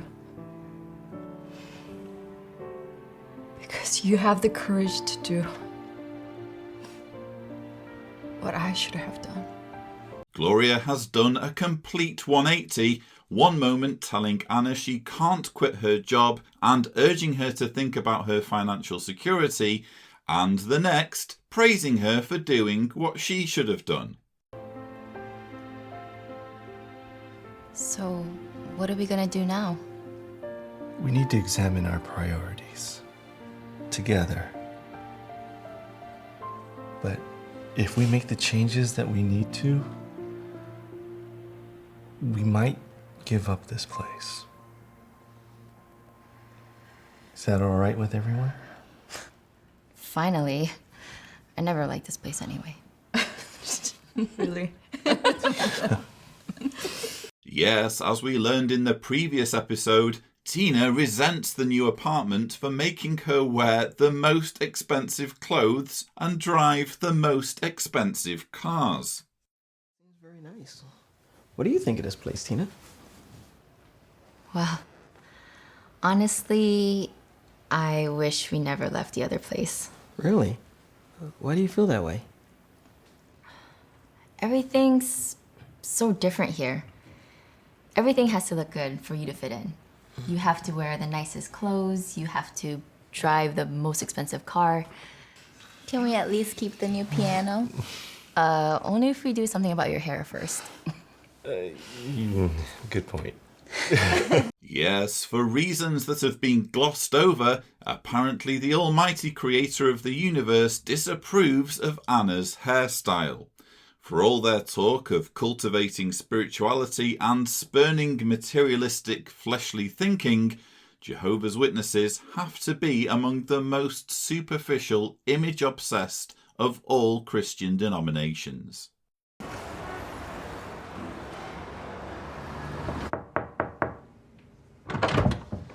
Can I help you? Hey, good morning, sir. How are you? Good, thank you. Good. My name is Joe, and this morning we're leaving this invitation with your neighbors. This is your copy here. Okay, thank you. Okay. Director Williams, this is a nice surprise. I haven't seen you since you were overseeing our division. Donald, I didn't know this was your home. Yeah, but I mean, what brings you here? Well, I've changed careers. Really? Yes. You must have gotten a really good offer. You know, Donald, I finally found a far better career and something more important. Really? If you have a moment, I'd love to tell you about it. Yeah, would you guys like to come in for some coffee or something? Absolutely. Yeah, sure. Please come in. Thank you. Yet again, we are treated to an entirely unrealistic depiction of witnesses enjoying success in their preaching work. In the minds of Watchtower's writing department, witnesses can expect virtually every door to swing wide open for them with offers of coffee if they only give Jehovah first place in their lives.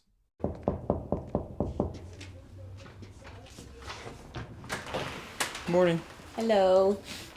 Okay, what are you guys gonna sell me today? Nothing, sir. We have an invitation for you. It's to a special event tonight. Okay, sure, thanks. Hey, aren't you Arthur Gomez? Yeah, Joe's boy. And you must be his wife, Mary. Mary, that's right. I'm sorry. Have we met before? Oh, yeah, sorry. You probably wouldn't remember me, but I used to work with Joe. Yeah, and he would always show us pictures of the boys and talk about you guys all the time. I could tell he was really proud of his family. It's really nice of you to say, sir. Man, Joe, he changed so much. I remember when I first started working with him, he had this temper, and he would just lose it over the smallest thing. But then he really started changing. I guess he said it was what he learned from the Bible. Well, from you guys, right? Actually, you'd be surprised. It was Joe who first suggested that we study the Bible as a family, not us. Really? Yeah. Okay, this I've got to hear. Another fantasy doorstep encounter where the householder seemingly can't get enough of the witness message. Even in this case, steering the conversation toward the Bible on Arthur and Mary's behalf. This sort of exchange is unrecognisable to me as someone who regular pioneered for over 9 years, and I can only see it making the convention audience feel guilty or inadequate. They will feel that if householders aren't falling at their feet in this way, they must be doing something wrong. Do you ever really regret the decision you made to, leave your career and start pioneering? Absolutely not. My only regret is that I hadn't started sooner. Jehovah's Witnesses watching this are reminded that the clock is ticking when it comes to pioneer service. The longer it takes for them to abandon their careers in favour of serving Watchtower for 70 hours per month as a volunteer promoter and literature distributor, the more regret they will ultimately have further down the line.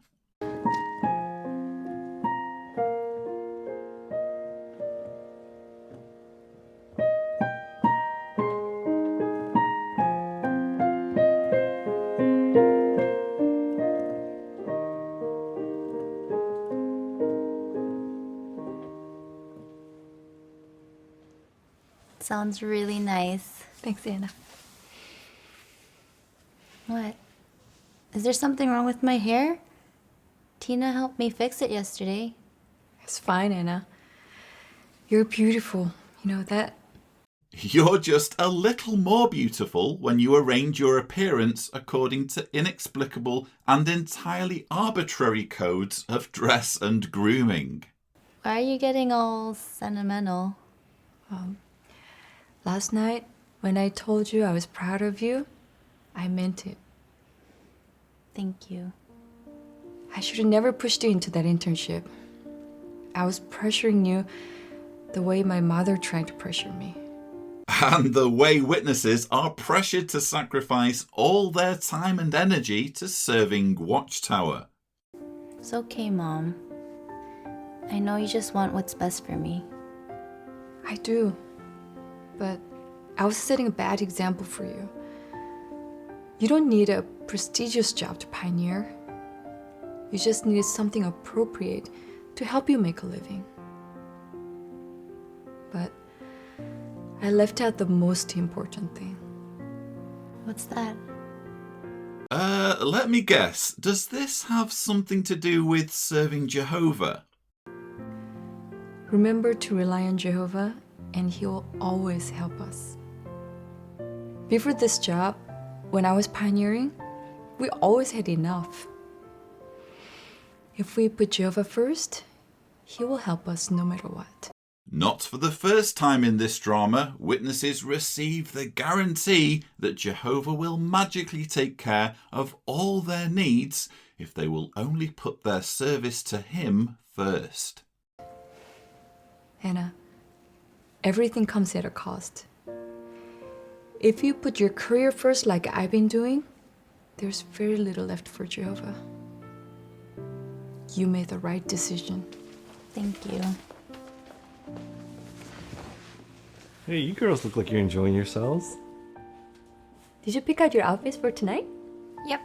Mom, do you really have to go to that showing tonight? I don't want to, but I gave my word to Uncle, and he's expecting me to take care of it. I've got myself into this, and now I have to finish it. But this is the last time. Don't worry. Okay, so you're not gonna be late, right? I won't be late. Marty will be there, and as soon as everything is set up, I can leave. Nothing will happen. Okay. I just want to make sure that this isn't gonna be a problem. It won't be. Mom, promise me you'll be at the memorial. I promise. Okay, I have to leave now, or I'll be late.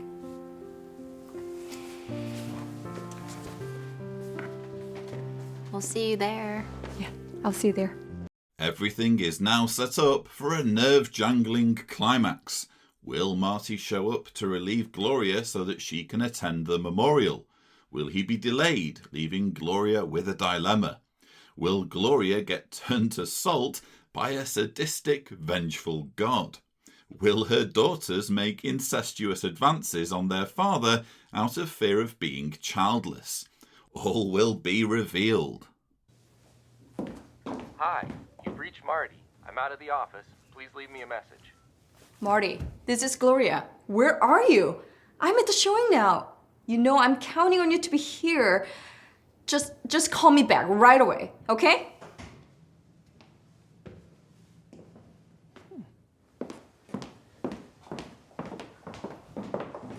Excuse me, I need approval on what time to serve the hors d'oeuvres. I mean, as soon as guests are arriving, check with Marty when he gets here. He's supposed to be handling all of this. Oh, and make sure wine is open now so he can breathe, okay? Well, people are starting to arrive. Surely you want me to serve something. Serve something now then? Go ahead and figure something out. Despite reconciling with her family and committing to putting her faith first from now on, Gloria still appears hot-headed and demanding when dealing with people. Again, the writers can't resist projecting their misogynist stereotypes onto Gloria even after she has supposedly had her epiphany and pledged to turn over a new leaf. Hello, sir. Where's the list of property details? Yes, I can get one for you, sir. Can I ask you who's the agent you're working with? Yes, I'm working with Marty. Where is he? Marty.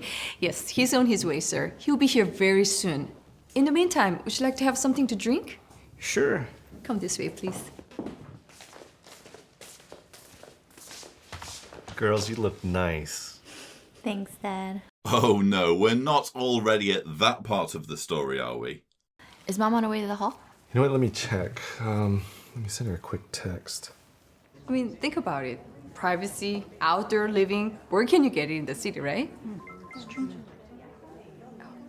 Excuse me, I have to talk to other clients as well. Okay, excuse me, thank you.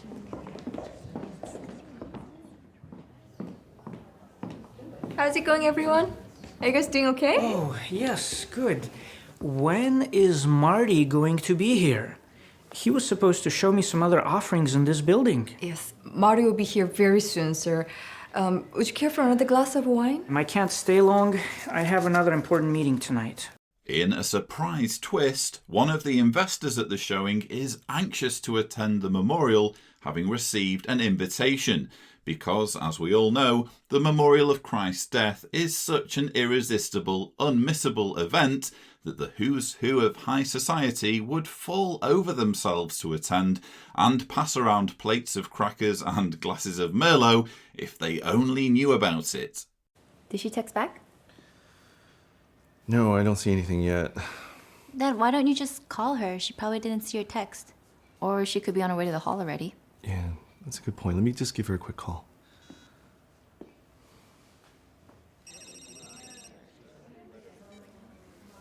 Hello? Hey. The memorial's gonna start in less than an hour. Did you leave yet?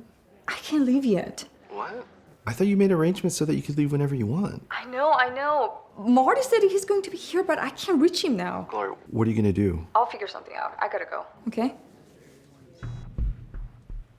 Dad, where's Mom? She is coming, right? She promised. Yeah, she said she'll be there. Yeah, I know, girls. Marty's not there yet. I don't know what your mom's gonna do.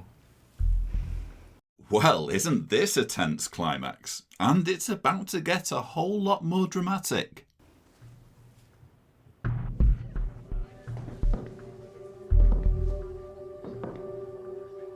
Promise me you'll be at the memorial. I promise.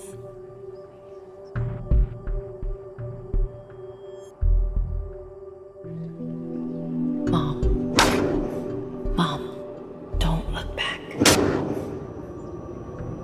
Remember the wife of Lot. Remember the wife of Lot.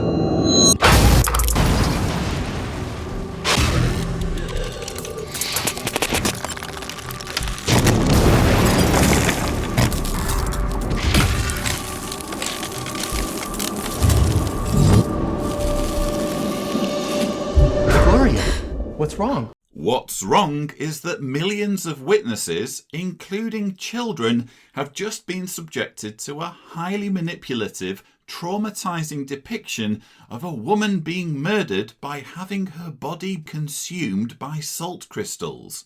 And all for the crime of not aligning her priorities according to the whims of a psychotic, vengeful god.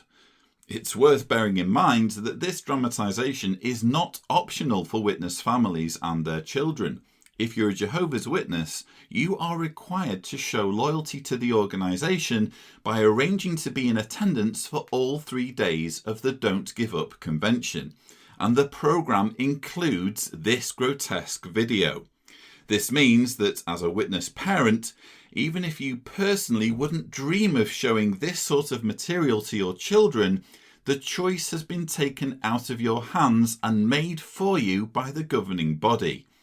They apparently drool at the idea of people being executed in excruciating fashion for disobeying their instructions, and see nothing inappropriate in thrusting imagery that wouldn't look out of place in an R-rated horror movie, complete with pounding, jolting, cracking noises and explosions into the faces of young children.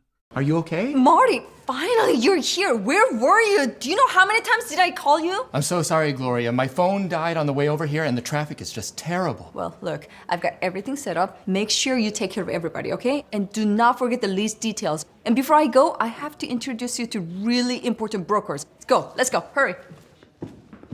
Mercifully, Marty has arrived as a favour to Gloria so that she can attend the memorial.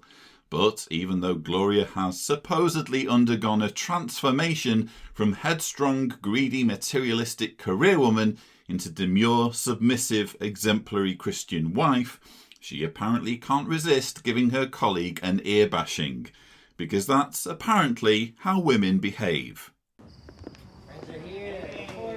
How are you all? Welcome. Come on in. Hey, see you, my brother.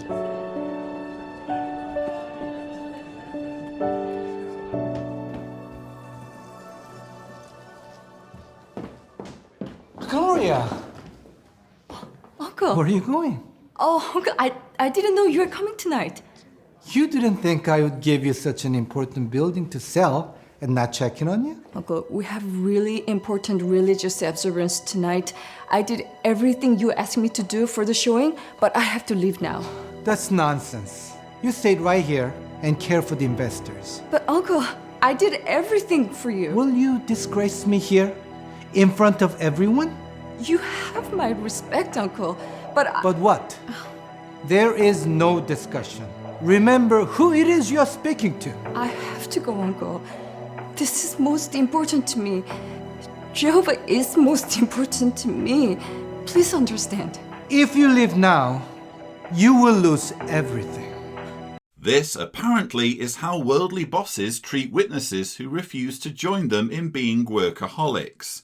Honestly, this drama is a parade of cringeworthy acting, unrealistic writing, and cheap caricatures. We invite all to please find their seats. Our program will begin in just a few minutes.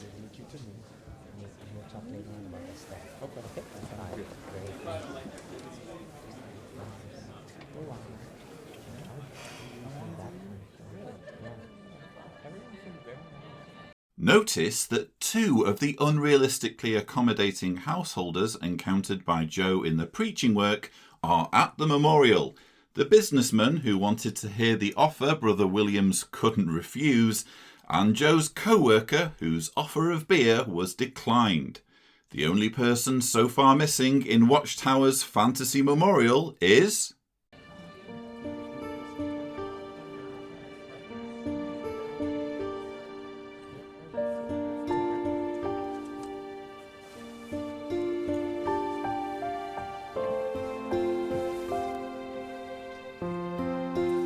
Welcome to the observance of the memorial of our Lord and Savior, Jesus Christ.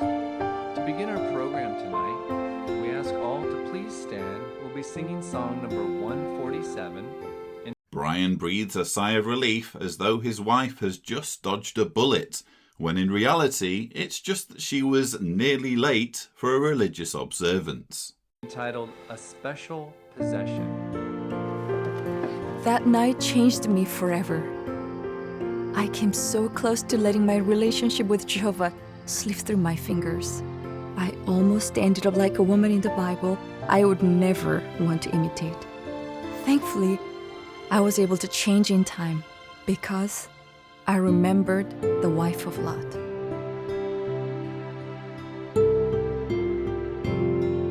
So yes, I'm afraid that's the end of Remember the Wife of Lot. What can we say about it? Just such a potent piece of propaganda. Fortunately, it's almost as funny as it is manipulative. Hopefully witnesses will be able to watch and think, that just doesn't chime with my experience of being a witness, or that just feels wrong, that feels inappropriate. Who knows? I mean, when I was a witness, I was able to watch almost anything, and even though there were bits that grated with me, I'm not just talking about videos because they did very few videos when I was a witness, but even if there was something that didn't make sense about what I was hearing as an indoctrinated witness, you always find ways of justifying it.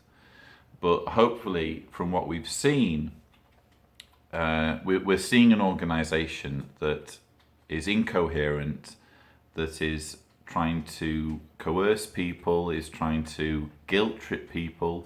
It's fear-mongering, it's using extremely graphic depictions of people dying in gruesome ways. Again, I have no idea how this is supposed to be appropriate for a family audience. And I think it's abominable, frankly, that witness parents are supposed to sit through this with their children and basically make their children watch a woman being turned to salt because her behavior in some way doesn't conform to Watchtower's expectations. I think it's definitely one of the most obscene things I've seen at a convention, and one of the most obscene videos. At least that part of the video is one of the most obscene things I've seen in Watchtower video propaganda. But how interesting that at the end you have that monologue by the Lot's wife character, Gloria, and she's saying that night at the memorial changed me forever. And then almost immediately after that she says, I was able to change in time. So she's repeating this idea, oh well, I changed. I learned my lesson after that situation, and I improved, I turned over a new leaf, is the message. And as I pointed out in my commentary, she kind of has to say that because Watchtower's scriptwriters have created such an unlikable character by projecting their misogynism on Gloria and making her so unlikable, so obnoxious, so difficult to live with. You're watching her thinking, I couldn't imagine sharing a house with someone like that. It would be impossible. How on earth is Brian able to love her, frankly? Someone like that. It's again because the writers are, I would argue, mostly men. They have a poor, unhealthy view of women, and they're projecting all of their stereotypes about women onto Gloria, to the point where by the time the video ends, Gloria then has to say, oh, well, I changed. I was much better after the memorial. But one thing I should perhaps add is that I don't think this is purely about misogynism. I don't think that it's purely the fact that the writing department are sexist that has caused Gloria to be so disagreeable as a person, as a character. I think it's also because they need hyperbole, they need exaggeration in order to get their message across. Because if Gloria is likable, despite doing the things she's doing, despite pursuing a career and putting her family's needs first, then the whole message gets diluted. And that's basically how propaganda works. You take the person who's doing something that you disagree with and you contort them into this really unlikable person. And so what you're essentially saying is, if you do all of these things that we don't agree with and we don't endorse, you're going to become like that person eventually. And you're going to become this unlikable person that no one wants to be around. That's how propaganda works. And, you know, Watchtower is showing their hand quite freely. This is what the organization is about in the 21st century. Trying to manipulate and control people by creating these greatly exaggerated, evil, unlikable characters and portraying them doing all of the things that the governing body doesn't want you to do. And speaking of the governing body, it's time for our final video in which a governing body member will address the convention audience. And if you watch the first part of this 3-part series, you'll probably be able to guess which governing body member gets the job of driving Watchtower's message home. We certainly hope you have enjoyed these last 3 days of our Don't Give Up Regional Convention. We encourage you to stay faithful, come what may in the future. And if you do stay faithful, this is what you can look forward to. An idyllic utopia where families frolic in peace and happiness over the graves of 7 billion men, women and children, all of whom were exterminated for not being Jehovah's Witnesses. Personally, I find it interesting that these depictions of paradise almost always feature children, even though technically there shouldn't be any children in the paradise, at least once the earth has been fully populated. As it says in the August 1st, 1952 Watchtower, when the mandate to fill the earth is fulfilled, when childbearing ceases, the marriage partners may continue their association together as life companions, or they may not, depending upon the divine will at that future distant time. Admittedly, more recent publications have been silent on the issue of whether or not childbearing will cease in the paradise. But if Watchtower's going to continue portraying children in paradise artwork, it really owes some kind of explanation of where these kids are coming from if the planet is full and nobody on the planet can die. Then the latter part of Galatians chapter 6, verse 9 will come true for us all. In due time, we will reap if we do not tire out. We feel so strongly about the need for all of us to strengthen our endurance that during this year, the 2 Circuit Assembly programs are developing related themes. Don't give up in fulfilling the law of Christ, and don't give up in doing what is fine. So, if you've enjoyed this Don't Give Up convention program, you'll be pleased to hear it's getting something of an encore in the circuit assemblies, which are held at a more local level than the conventions. Because when it comes to pleading with people not to quit a damaging cult, repetition is the key. Oh yes, one last thing. So we discussed the first 2 qualities, loyalty and endurance. What do you think will be the third quality that we will emphasize after loyalty and endurance? It is courage. So stay tuned. Yes, in 2018, we can look forward to 3 days' worth of talks and videos telling witnesses that if they don't take their belief seriously enough by doing everything Tony and his pals ask of them, they lack courage. Until then, dear brothers and sisters, the governing body wants you to know that we love you dearly and pray for you constantly. And remember, the end is imminent, and we must not give up, especially now. That's the final video from the Don't Give Up convention. That's Tony Morris's address to Jehovah's Witnesses that gets shown in the final convention talk, which is titled Keep in Expectation, It Will Not Be Late.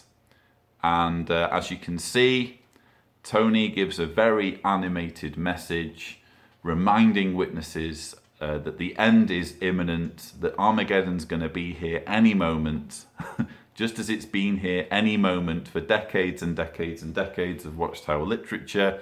It's especially imminent now. And witnesses mustn't give up. They must maintain their loyalty to the organization.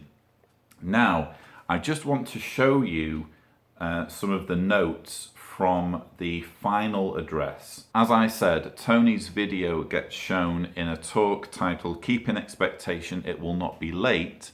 And on the outline for that talk, which again is written by the teaching committee, I want to read to you the final words on that outline. So the final words that the convention audience is supposed to hear before the convention, before they all sing their song and say the final prayer and the convention's over.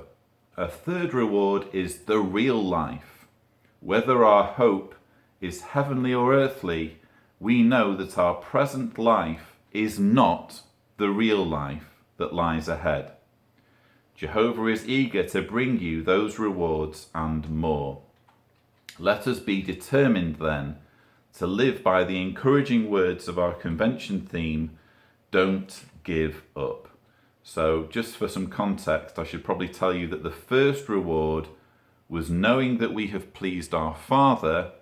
The second reward was joy. And the third reward is the real life. Because apparently what we are all experiencing now is not the real life. The real life apparently is the paradise, is the resurrection. It's everything that's been promised to witnesses that's going to happen after Armageddon. That apparently is the real life. And I think that is one of the most toxic elements of Watchtower theology, this idea that what we're experiencing now isn't real, and if it's not real, it doesn't really matter. All that matters is getting to Armageddon. This Armageddon that's constantly round the corner. All that matters is that. And once you buy into that central idea that the present, that the now doesn't matter, it leaves the door open for all sorts of damaging ideas, such as, oh, well, it doesn't matter if we die from refusing a blood transfusion because this isn't real anyway. The only thing that's real is after Armageddon is the paradise, which will be resurrected into because we've died loyally by refusing a blood transfusion.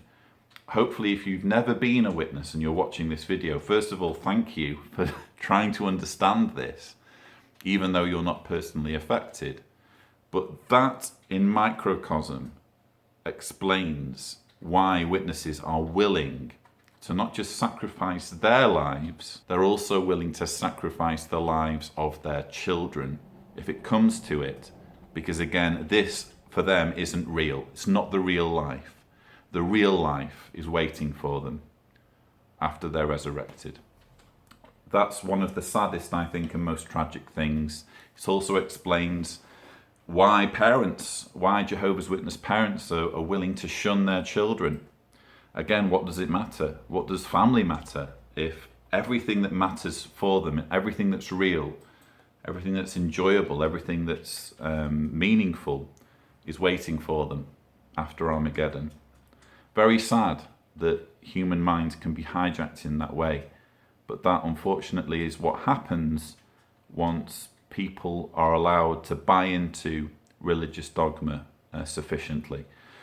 So that, I'm afraid, on that note, brings us to the end of my rebuttals for the Don't Give Up regional conventions. I will try to do this again next year for whatever the theme is about courage. I'm going to try and do rebuttals for that as well. I'm going to tell you now, it's not easy to do these, more than anything because of the amount of time that's involved in watching 3 days worth of videos and, you know, giving my reaction, but I think it's worthwhile. I hope you found it worthwhile. Please, as always, don't forget to subscribe to the John Cedars channel for more videos like this. And as always, thank you for watching.